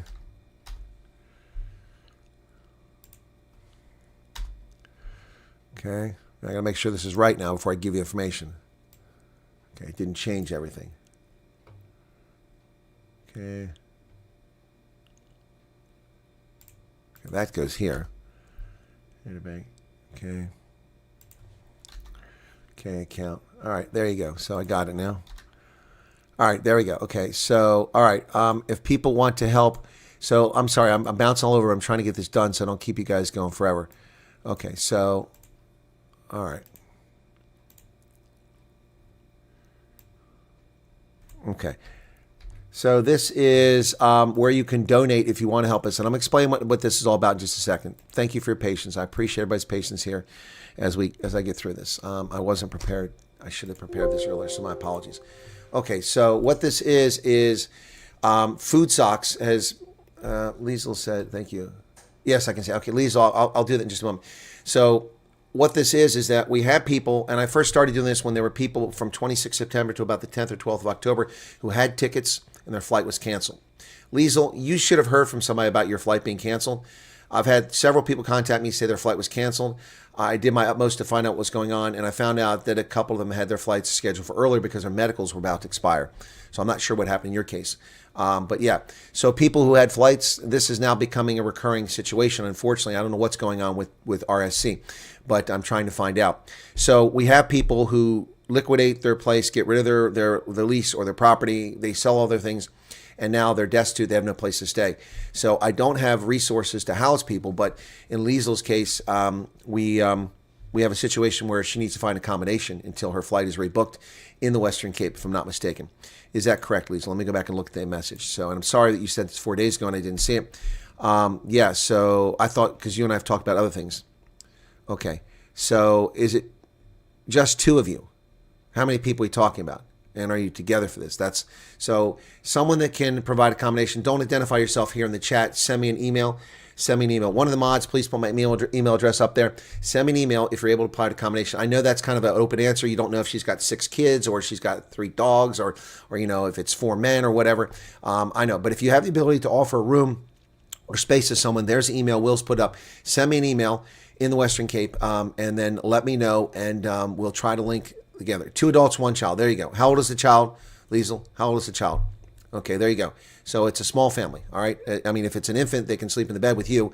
If it's a 6-year-old, you know, or a 10-year-old, they probably need their own room. So anyway, but so we need that. So that's that. Now, we're not offering accommodation to everybody under the sun who needs accommodation, ladies and gentlemen. We're not a charity. We can't do that. What we're trying to do is help people who've been screwed over by the U.S. government's failures and its contractors' failures to do their job properly. And that's not somebody, well, I was told I'm leaving 2 to 4 weeks. No. If you made decisions based on that, that was your decision. That's not a bind that you were put in. You didn't listen. So that's what this is. Now, Food Socks has generously, Carl von Blarick, I guess I could call him a friend now. Carl and I interviewed him when I was in England back during the Women's World Cup. Fantastic guy, wonderful interview. Carl runs Food Socks and has a charity, and they provide food for those who are indigent or poor, but they also sell the meals, and that's how they fund this stuff. So I asked Carl if he could help out with some of the folks who were stuck back in September and October. He stepped into the fray, and every name I gave him, every case, he had food delivered to these people, no charge to them. All you have to do is prepare it, and it was so. But at some point, I knew that would become a burden on his charity and on his business. To date, Food Socks has donated over 14,000 Rand of free food and shipping to these people, small number of families. And what I tell people is if you get put in a situation, you don't have no money or you need food, let me know. Carl will step in. What I'm asking for now, and I am asking, no one is obliged to do this, no one whatsoever. I cannot do this because I can't reach out to Southampton bank account. I can send Carl money, I suppose through PayPal or something like that, and maybe I'll do that at some point. But right now, if anybody's able to help, this is for families whose flights are delayed and they're in a bind. And people say, well, yeah, but if they sold other stuff, they should have some money. Yes, but folks, we don't know when their flight's booked. So will they drain all those resources? And it's unfair to them. They should have been here already and then be applying those resources to surviving in America. And so we're trying to help these folks where possible. So let me bring this up for you guys very quickly. And here's the information. So if you're, come on, this freaking computer. What is with solid state drives? They're indexed. Why do I have to wait for it to find the index again? I hate this. It happens every now and then. I think I have to clear out a bunch of files. Okay, so here we go. So this is where you, banking details for this. If you want to help Food Socks, and what I'd ask is if you send something, send me a note. You can say it in chat or send me an email saying, hey, I did something. If you want to do it privately and say, send me an email saying, hey, I sent 500 Rand, I sent 100 Rand, I sent 1,000 Rand, I sent 10,000 Rand. And Ian says, Food Socks kept us alive for 2 months. You're welcome, Ian. And that's part of the 15,000 Rand that was donated. So here it is. If you can help folks, Eden Community Hope Outreach, nonprofit organization for Standard Bank in George. That's the banking location number, I guess. There's the account number, 101-312-97943. And if you need a Section 18, I guess that's paperwork to show you did a donation nonprofit. You can email carl@echo.org. So if you send a donation to there, that will get to Food Socks, and it will help pay for these meals. As you can see, Ian was desperate, and this helped pay for it. Dante van Vik's family was desperate for food, and Carl stepped forward when I asked. Yeah. So there you go, folks. Food Socks. So there you go. So if anybody has housing, send me an email that can help out, okay? South Africans are very generous when it's needed. And this is the time to step up. Cherry Pie Lady sent me an email. I don't know. I'll look and see. While I look for that email from Cherry Pie Lady, let's see if this stays up here. Cherry Pie Lady. I did. You sent it at 8 o'clock this morning. You expected me to respond to it already? I've been working. Oh, my goodness. Okay.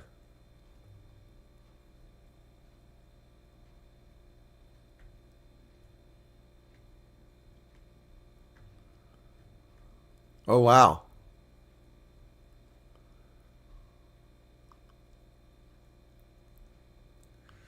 Wow. Cherry Pie Lady.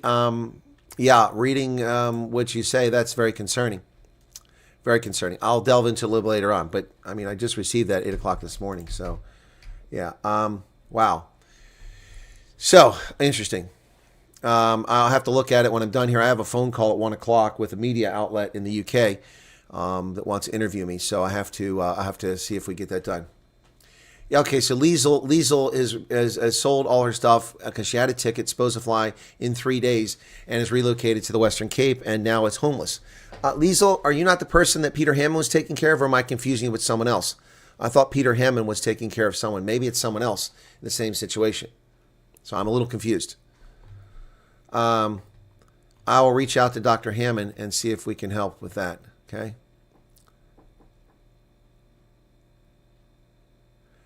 No, Chris, I don't know what other people tell you, and I'm not getting involved in disputing with other people, particularly people who disparage me. So I have no people who lied about coming on my channel and never contact me and claim that I dismissed them. I'm not going to even address that.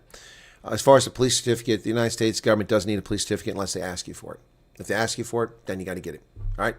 But you don't need it. That's some bullshit from South Africa. We don't have police clearance certificates. We don't go to the police and ask for clearance. We don't go to the government and say, oh, please prove we're not criminals. We assume a person's not a criminal. We do the background checks. I don't know what that other person's saying. I'm not here to talk about them. I don't really give a flying flip what that person has to say. You're not going to draw me into an argument about that. I would just tell you that you are not required to have a police clearance certificate. Any refugees here that are in the United States can tell me they had to get a police certificate. There are certain circumstances where they may ask for it, but it is not the norm. So people tell you need to get it. No. There you go. If you have a criminal record, yeah. So do you all have criminal records? No. So anyway, I'm not going to get sucked into that. People keep trying to draw me into this bullshit with these other people who lie about me and disparage me and make false claims that are bullshit. I'm not going to get involved in that. Not going to get involved in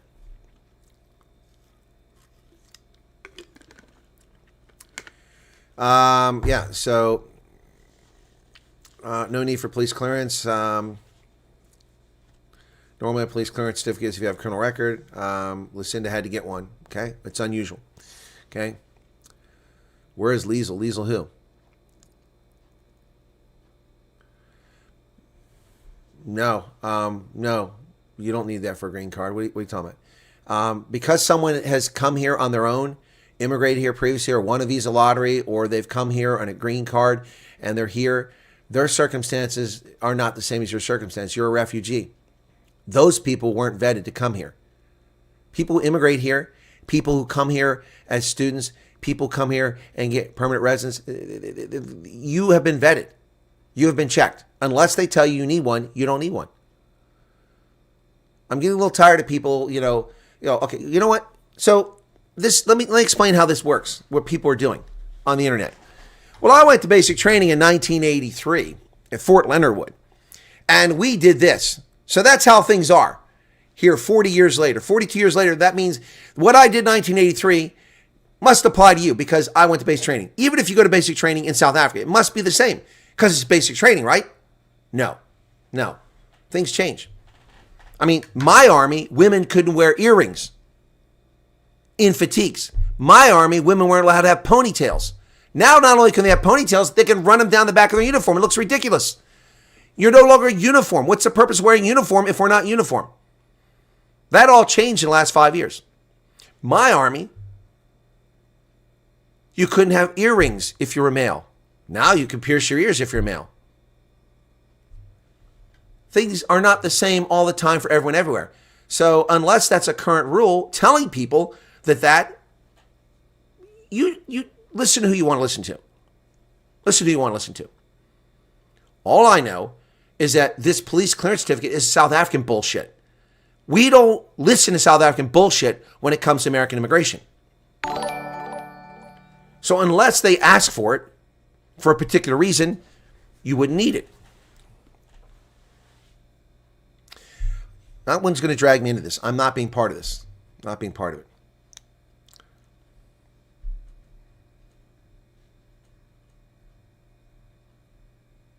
Oh, Trump encounter, yeah, I appreciate it, but I don't think I'm going to do much more in the Veterans Organization. There are some people there that want to turn into a personal little party pit, and it comes down to a vote. And they've been spreading rumors saying that I don't want to be the commander. I never said that. They're liars. I said that I never asked to be the commander, which is true. As a colonel, I didn't want to intrude and be domineering and, I'm in charge because everyone else is junior to me from military rank because I'm not in the military there. So I didn't ask to be the commander, but I was voted in and I took the job seriously and I've treated it very seriously. There is a move afoot to spread rumors amongst veterans who never show up, never once come to meetings, to come to the meeting and vote to vote me out. And fine. You want to run the place down and destroy it? I saved it for 3 years. I and the handful of people that worked desperately with me to keep it open when there was no money, there's no funding, and you people screwed it. And the people that want to do this were members for 18 months and never bothered to contribute or even come to meetings. So anyway, they can do what they want. I'm not losing any sleep. Not losing any sleep. I've given blood, more blood than that place deserves. Thousands of hours for nothing, to be abused by scumbags. So, whatever. If they want to destroy it, that frees up 30 hours of my week. That's 30 hours I don't have to do stuff anymore. I'd love that. That'd be fantastic. Yep, Carl calls on Ian every now and then. Check how he's doing. Yeah, Hank Audrey say the clouds did turn into thunderstorms early in the day, but the storm passed. The storm has passed. The clouds are no longer gathering. Pretty amazing, weren't they? You're welcome. Yeah, but I'm not going to get drug into that, where people's he said, she said. I'm just telling you what I know. And unlike all these other people that are talking to you, I'm actually a law enforcement official. I'm actually a person who's done background investigations. I'm actually a person who has had adjudication, a person who's been involved in this process before. I've actually done all that. So I don't know what other people are telling you. I'm just telling you what my experience is. I'm just telling you what the requirements are. I'm also telling you that if they ask you for it, then you have to get it. But if they don't ask you for it, you don't need it. But there are plenty of people that are running around spreading bullshit about me and lying about me. So you guys can listen to who you want to listen to. You can do what you want to do. I'm not here to disparage anybody, even those who slander me. Yeah, that's what I figured. Why Ronell? That's a tax thing. Exactly. Now, don't let us catch you spending those 30 hours on us. Well, it's about 30 hours a week or more. Sometimes it's more than that. I mean, I'm here at 1 o'clock, 2 o'clock in the morning, writing policies, dealing with idiots who get in fights and stuff and disciplinary hearings and all this stuff. And we have people that just want to run us down. It's whatever, you know. They attack my quartermaster. The man has done more for that place than anyone who's in the building now. And he's sacrificed so much. He's donated so much of his own time and his money. He's in his late 70s. And they just want to talk about him, you know. So let them do what they want. They want to destroy the place. Let them destroy the place. They think they know it better. And of course, the people who think they know this didn't even show up at last night's meeting. We had a volunteer meeting last night. They didn't show up. Didn't come. Don't want to participate. So they're planning their little coup. Go ahead. Go ahead. Do you think that I need to be the commander of a VFW for self-actualization? No. I didn't ask to do it.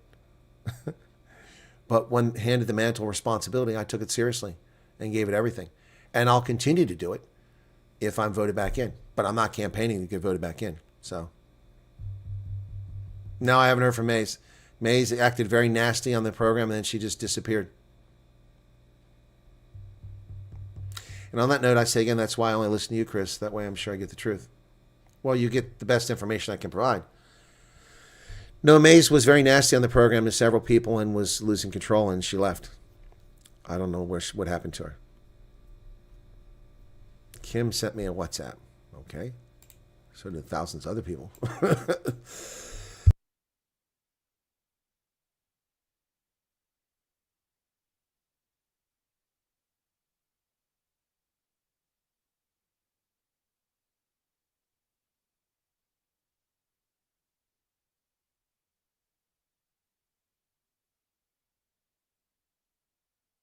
Oh, okay. Yeah, no, don't worry about that. I don't know. Yeah. You can, if you guys need a reference when you're doing things, I'm reading something else here. You can just put down my name instead of something else.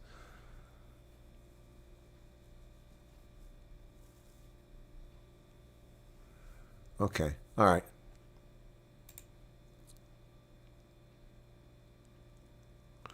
Okay, a couple people have offered a combination, but it's for a single or a couple. So I don't know if you'll be able to squeeze your child in. I mean, Lise will ever tell us how old the kid was. I didn't see.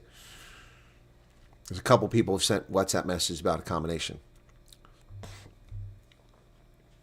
No, he's not a refugee, Debbie. Not that I know of. I understand he won the visa lottery. Diversity program came over here. Professor G is reticent to do live broadcast. I've invited him several times. He doesn't say no, but he just doesn't do it. 11. Thank you. I missed that. Okay. Yeah. So the people that wrote to me, one of you might be able to accommodate them. I saw at least two or three people offered accommodation in Western Cape. I think one was in Strand, one was somewhere else. If you can, the one person says they can only handle one of the offers was only for one person, but here we have 2 adults and 11-year-old, and the other one said he could take a couple. Can you manage to get the 11-year-old in too? All right. Hopefully it'll be short term. Exactly. Went over in the green card lottery. See all kinds of misinformation about this. So, yeah.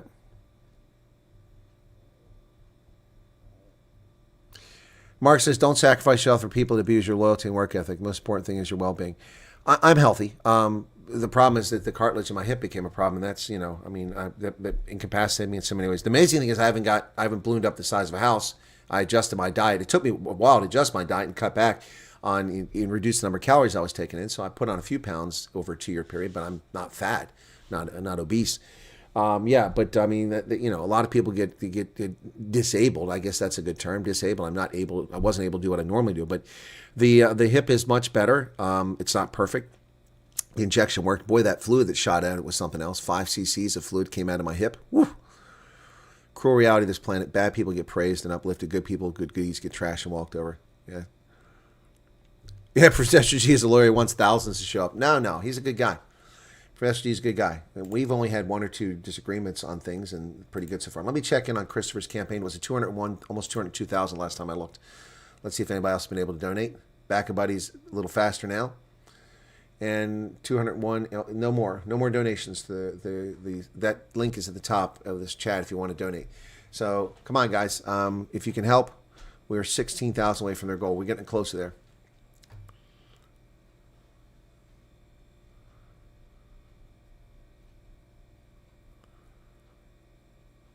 Fabian was here last night. Yes, Francois Creel, I don't disagree that the Patriotic Alliance has nothing to offer.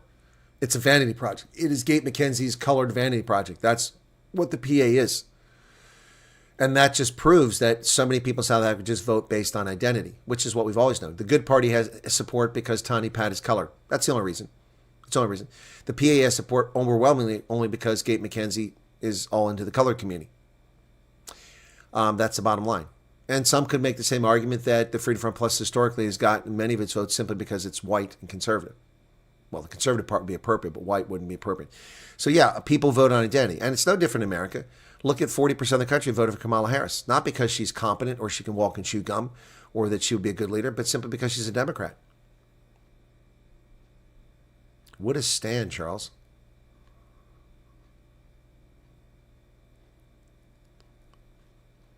Renee, I didn't say anything ugly.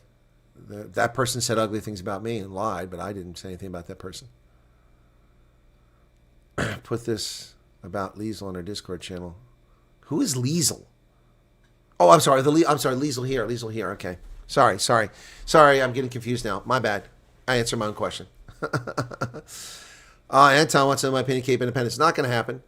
They had their chance. Their window happened. Alan Winde betrayed the voters of the Western Cape. He lied, just like the DA frequently does, yeah. Yep.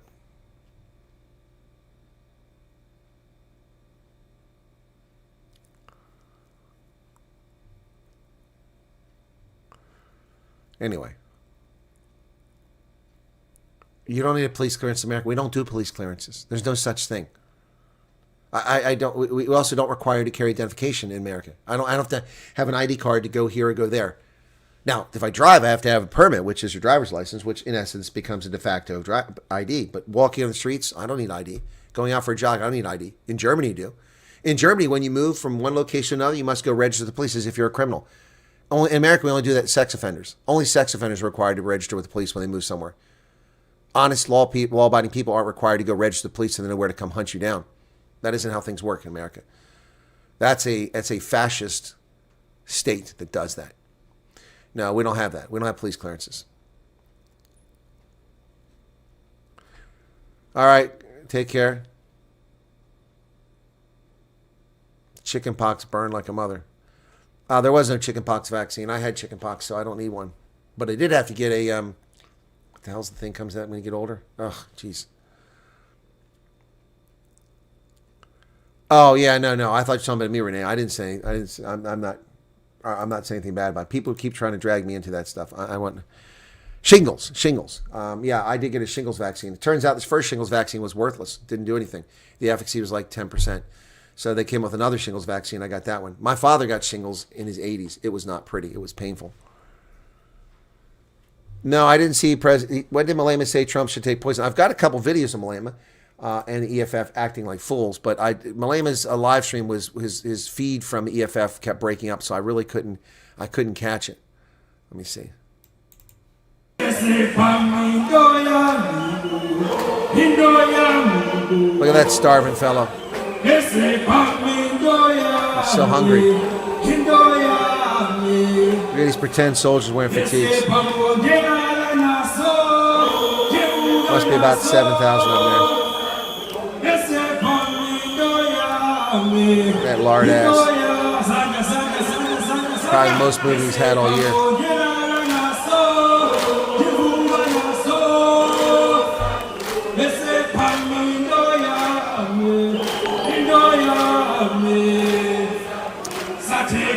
Yeah, West House. That may come with time.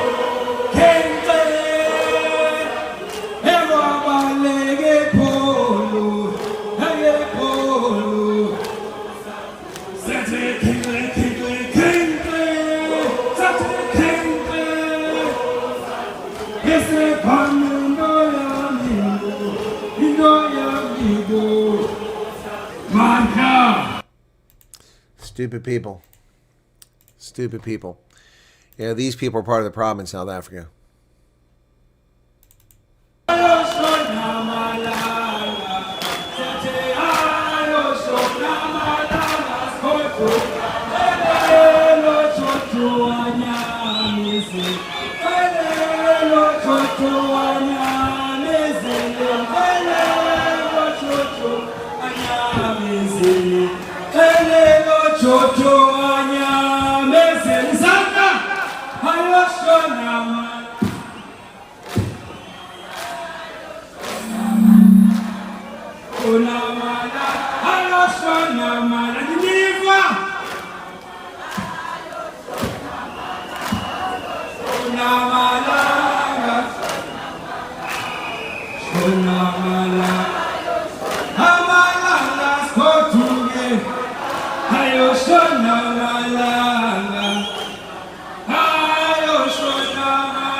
Yeah, I didn't see what Malema said because that was happening earlier and it just kept buffering, so I couldn't get it. Maybe it was because it was coming from South Africa. Maybe you could see it better there, but I couldn't see it here, so I'll have to find the clips of it later on and make a video about it. So Malema already has threatened the life of the president. He threatened to kill him. That's why the Secret Service is onto him, so he's not very smart. So we hear his social worker claim that he has remorse about firing the gun, but then he lies and said it was still a toy gun, so he has no remorse. The man has no remorse. He's a convicted criminal. He's a felon. He's convicted. That's not criminal injuria. That's not slander. That's a statement of fact. He was convicted of felony offenses by the South African government. He's a criminal. He's a convicted criminal. And he, as a convicted criminal, has threatened President Trump again. Yep. What is this? Doctor Medical said better safe than sorry.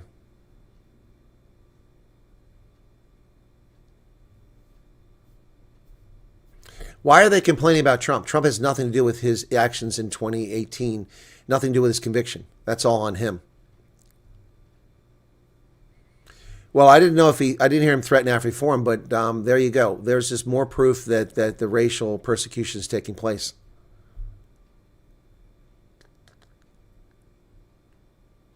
Well, I don't have that. That's just a short clip.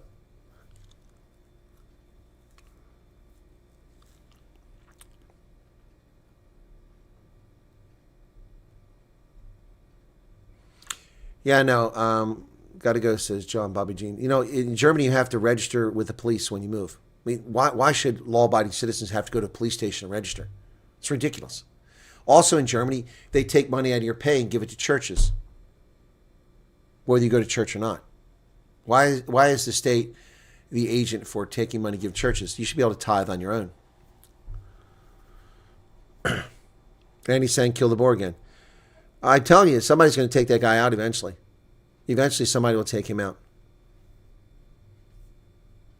I don't know where Mad Max is today.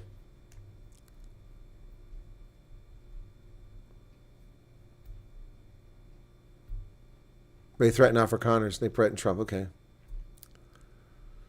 Sent you a video on WhatsApp that'll make for good content. Really? Yeah, but good content doesn't mean I can use it because it might be, you know, something YouTube takes down. Of Africa. Oh, here we go. Okay, so here it is. Download. Thank you for this video. Okay, that's taking a while. So let me download it. Save as. Okay.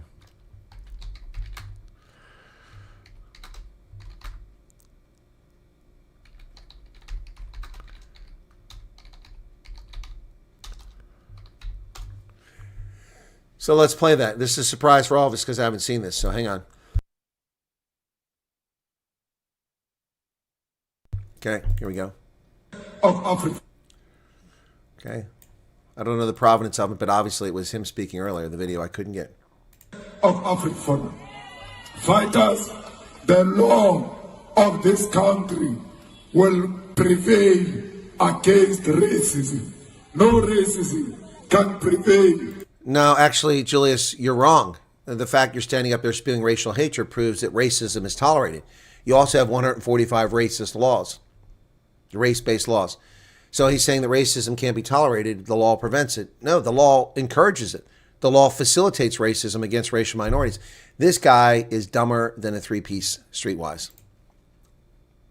Over the law, any ruling that is unjust, any ruling that doesn't follow the law and the Constitution doesn't deserve our respect. We must never respect anyone who uses the Constitution of the Republic of South Africa to perpetuate racist. Well, he's the guy. We should never respect or listen to people who perpetuate racism. That's exactly what he's doing on the stage. Isn't it ironic? The man is saying you should disobey the Constitution because they're racists, and that's what he's behaving as. If you are one of the people who was supposed to fly from the 26th of September until about the 10th or 12th of October, and you still haven't heard from anybody, you need to send me an email with all the information, your real names. Okay, tell me your username in the frickin' chat so I know who the hell I'm talking about, because I don't like, for instance, I don't know who an MB7623 is. I'm not picking on you. I'm just saying that that's right in front of my screen right now, so I see it. Or you know, Salome Kruger, I might be able to figure that one out. Send me your case numbers and the number of people involved and the information about when your flight was canceled. I cannot promise you anything, but without that information, there's jack squat I can do for you. To perpetuate white supremacy. Let's make sure that as fighters, we educate our people. What the Boers did. Two words are nonsensical in that statement. As fighters, fighter what? You've never fought anything. All you fought over is a KFC 3-piece Streetwise and a t-shirt. That's all you've ever fought over. And educate. Educate. We're waiting for the primary school in the Eastern Cape, Julius. When are you building that? Meanwhile, AfriForum built Soltech. Been operating for years. They started academia, and now they're building an academia campus, delivering education to South Africans, while you talk about educating your fighters, who aren't fighters and who are illiterate and dumb as a box of rocks. They took out the he's very sick. And left us with empty heads. We must refill Oh, dude, you have an empty head, but it's not because anybody took anything out. It's just because your DNA was weak. The heads of our people with ideas that are going to liberate them.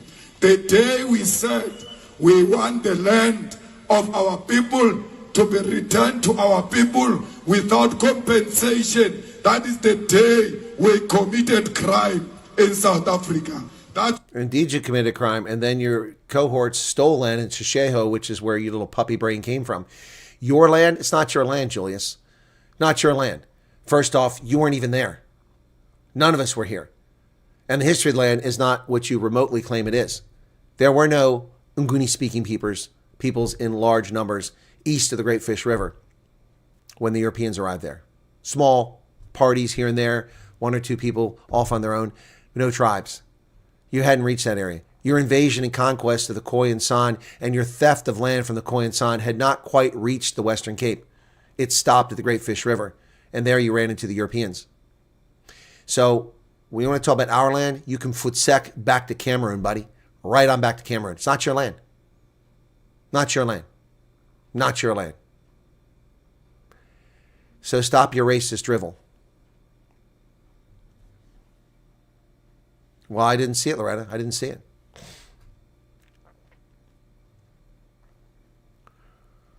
Mugabe was very different. It's a lot easier to get to this idiot. We'll still be talking about building a school. That's why they hate us. They want to continue to be in charge of the stolen land. This is our land. It's not your land, and you're the thief. You're the thief. No sheep came with the land when they came from Europe. They found this land here, and we are right when we say this is our land. We'll expropriate it. No, it's not your land. You're a lying thief, and you have no concept of history. And keep running your mouth. Oh, I pray that he goes to a third country with extradition orders so he can wind up in Guantanamo Bay. Without compensation, whether they like it or not, we will nationalize the mines, we will establish the state bank, we'll make sure that the people of South Africa participate in the economy of South Africa without any hesitation. Comrades, let us make sure we bring the economy of South Africa to look like Parliament of South Africa. By how Parliament looks. So your goal is to turn South Africa into a band of criminals. You want it to look like Parliament. a band of obese, overweight criminals. That's what you want. I can't stomach any more of that. I don't see where he's attacking Trump or anybody else. So that's enough of that. That's nauseating. I mean, stupid people really should wear signs. He does sound very ill, very ill.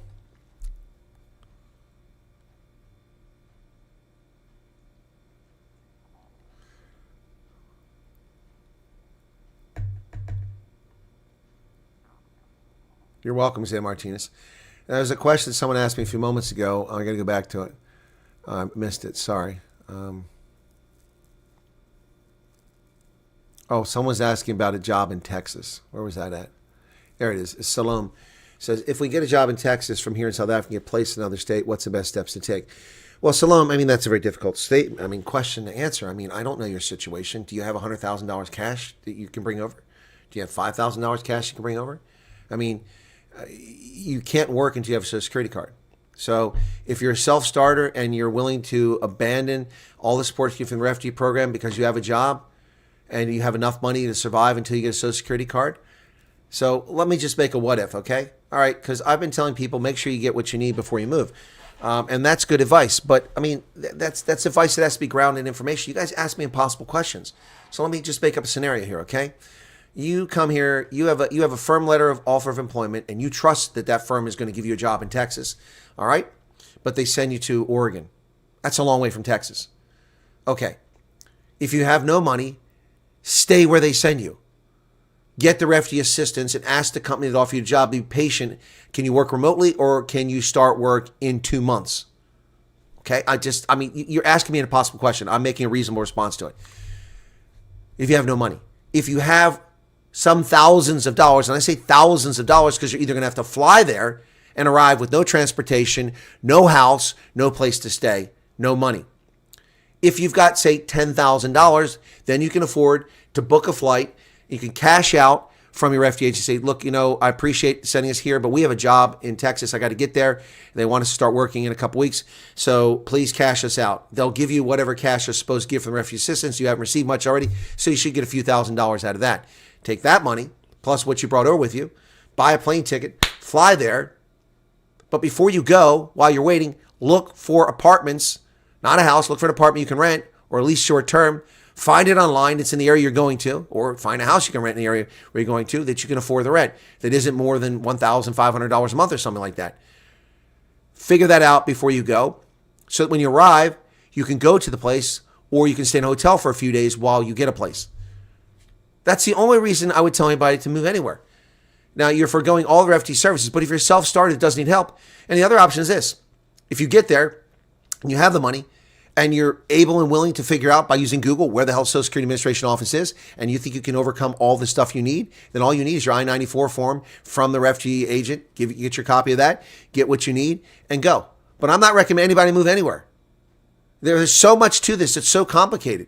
My recommendation to you is to ask your employer, can I work remotely from wherever they send me while I wait for my Social Security card, my employment authorization document, and the refugee assistance so we get started? Because during that time, if things go well, even if you have a few $1,000s, you can probably get a reliable car. You will get your driver's license. You will get your Social Security number. You will get your EAD. You will be set. Then you can move around. Does that make sense? You're asking me impossible questions, Salome. Impossible questions. I cannot give you an answer unless I sit down and counsel you and know all the details. If I sat down with you, I would want to know, how much money do you have? Where are you going? Have you already applied for a Social Security card? How many people in your family? If it's you and a spouse, it's a piece of cake. If it's you and 5 kids, flights ain't cheap. I'm paying $629 to fly to Texas. Round trip. That's outrageous. That should be a $185 flight. Max. $600. Flying from Oregon, for example, to Texas, not a major route. Flying from Virginia to Texas, big route. Flying from Georgia, anywhere in the country, big route. Chicago, anywhere in the country, big route, because there's lots of networks. But not from Oregon. That's kind of out of the way. So all those circumstances play a role. So what I'd suggest you send me an email and keep me updated about your situations, learn things, and I can give you better advice. But you don't have to listen to me. It's your decision. It's your life. I'm not telling anybody to do anything.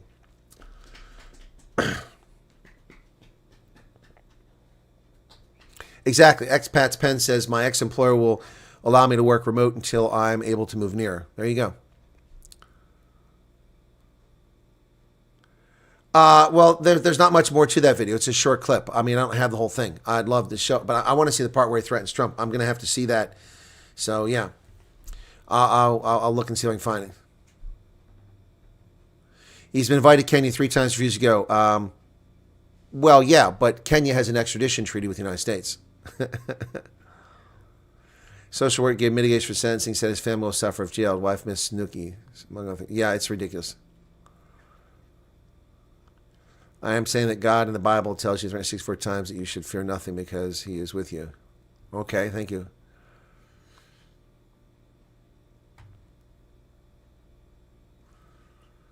You're welcome for my advice. I hope it's helpful.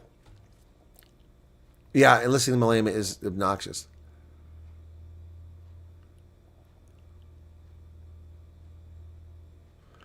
Jennifer said, my husband sent you an email. Okay, well, that doesn't help me unless the name is Nell. Okay, so I'm going to print this one out because that person asked me to look at it. 2 pages. Okay, print. Okay. Okay, inbox.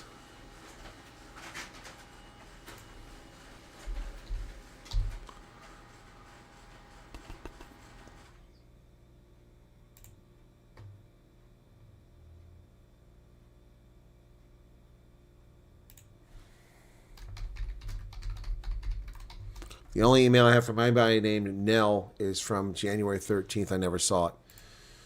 And I've just responded to that. So I don't know if that's who we're talking about. January 13th.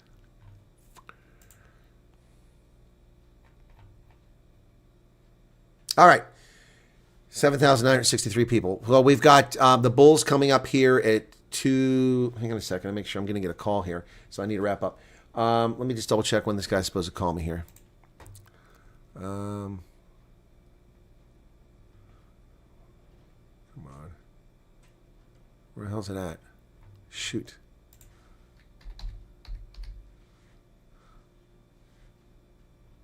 Come on. Oh, he hasn't called me there yet, so okay.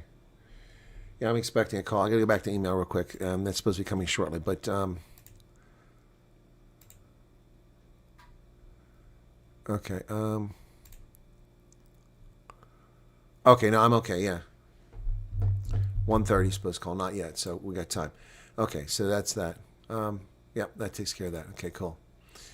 Yeah, so I got the Bulls at 2:45. So if you want, it's a late night for folks in South Africa. I'll be covering the Bulls at 2:45. So if you want, crap on there, piece of cloth on there. Here we go, string. Yeah, so you can join us on Rugby Ascendant. We only have one game tomorrow. The game tomorrow is the Stormers hosting the Sharks at DHL Greenpoint Stadium, so that'll be a big one for the day. Hopefully they'll go 9-0, fingers crossed. And we have the Bulls today against Edinburgh. Good luck on that one. That's a tough one. Hey, Andres, thanks for your time. You're very welcome. Thank you for your time. Thank you for being here. See you at the Rugby West House. Yeah, I look forward to it. Excited. We'll be pulling for the Bulls today. Were you ever a drill sergeant? Glad you're so straightforward. We need no in-between with you, and I appreciate it. Thank you very much. Shalom. No, I was never a drill sergeant. I'm just a leader. And there are different ways to lead. This is different. This broadcast is different than I handle things privately. I handle things slightly different there. And I'm very generous and kind and understanding, but at some point you have to put your foot down. So, but, you know, when you tell people the truth, then they use it against you. So, for instance, the thing with the Veterans Organization, these people run around telling people, I don't want to be the commander. I never asked to be the commander. So they're lying and implying that I'm not willing to be the commander or I'm not giving it my full effort, like I'm just half-stepping. Those are lies. I told people the truth. I said I did it because the place was going to close. If there wasn't a commander, the place would shut down. It's been there for 80 years. That would be sad. So I was asked to do it. I was voted to do it, and I went ahead and did it. So, but I didn't ask to do it. And then when they did the next year, I said someone else should step up. No one did, and the place was going to close again. So I got voted. So 3 years in a row. And I've been pouring blood, sweat, and toil into it just to be disparaged and treated like crap by little... Anyway, I'll just leave it at that. Mad Max is back. Mad Max is back. What's this? People wonder where Mad Max was. Okay, that's an hour long. Hang on a second. I'll see if I can download that because I need to be able to download. Otherwise, I really can't do much of anything. Might be hard to do because it's large. So let's see. And I'll have to watch this after the Bulls game and see. I don't think it's going to work. My source I use to download Twitter videos is hanging up. But I have another source. Okay. Big event the weekend. So lots of people in now. No, that's fine, Mad Max. Now, that won't work there. So I have a backup. Let me see if that'll work here real quick. 50 memberships given out earlier. Wow, it's amazing. Whitebeard and the other person gave a lot of stuff. Let me find this real quick and see. There it is. Every time I open it up, it wants to download, see if there's a new version. Hopefully there's a new version so it can just start right away. It's up to date. Good. So add a link, single link. I'll see if this will work.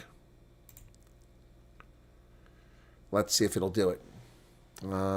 It may take a little while to do it, but I'm going to see if it even starts. And then if I haven't, I'll give it. But sometimes, you know, some of these downloaders, okay, so, okay, download. It says 0, so it may not work. 1.4 gigabytes, okay. Okay, so yeah, so it looks like it's working, but I have to see if the audio comes with it. So I'll check on that once it's done.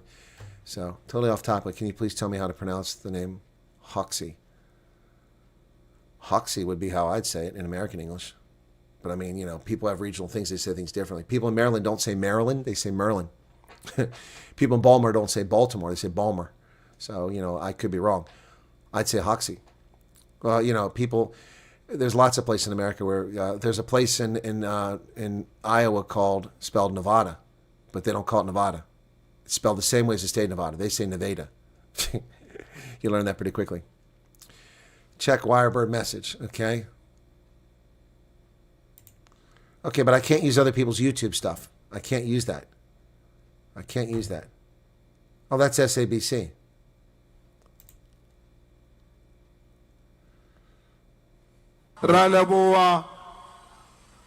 That's 35 minutes. Where in 35 minutes is it? National Chairperson, the Treasurer General, the DSG, the SG, and the Deputy President. We thank all the chairpersons. I can't do much with that, so well, hopefully the download comes.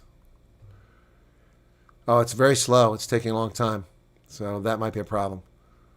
I'm not going to get that download anytime soon, so I may have to try to download that. So let me get that right now. Okay, I may have to try to go with the SABC one. Yep. Stage comes where the SABC Live killed the sound, apologizing. Okay.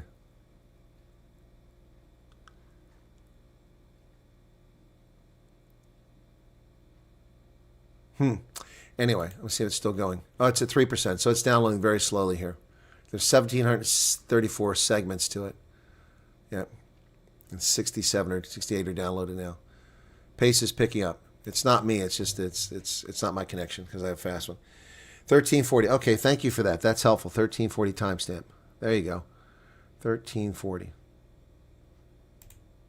The working class of South Africa must be the one that benefits when the revolution wins at the end of the day. The revolution means we must replace white supremacy with the dignity of black people restored in South Africa, Africa, and the world. Donald Trump, whether he likes it or not, his term is coming to an end, and he's going to go to jail unless he does the quickest thing and drink poison. The world will never forgive Donald Trump for what he did by destabilizing the whole world and undermine the international law.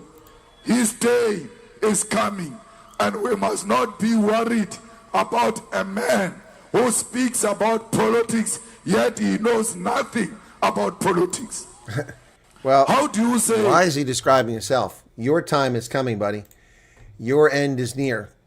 Your stupidity will soon be stopped.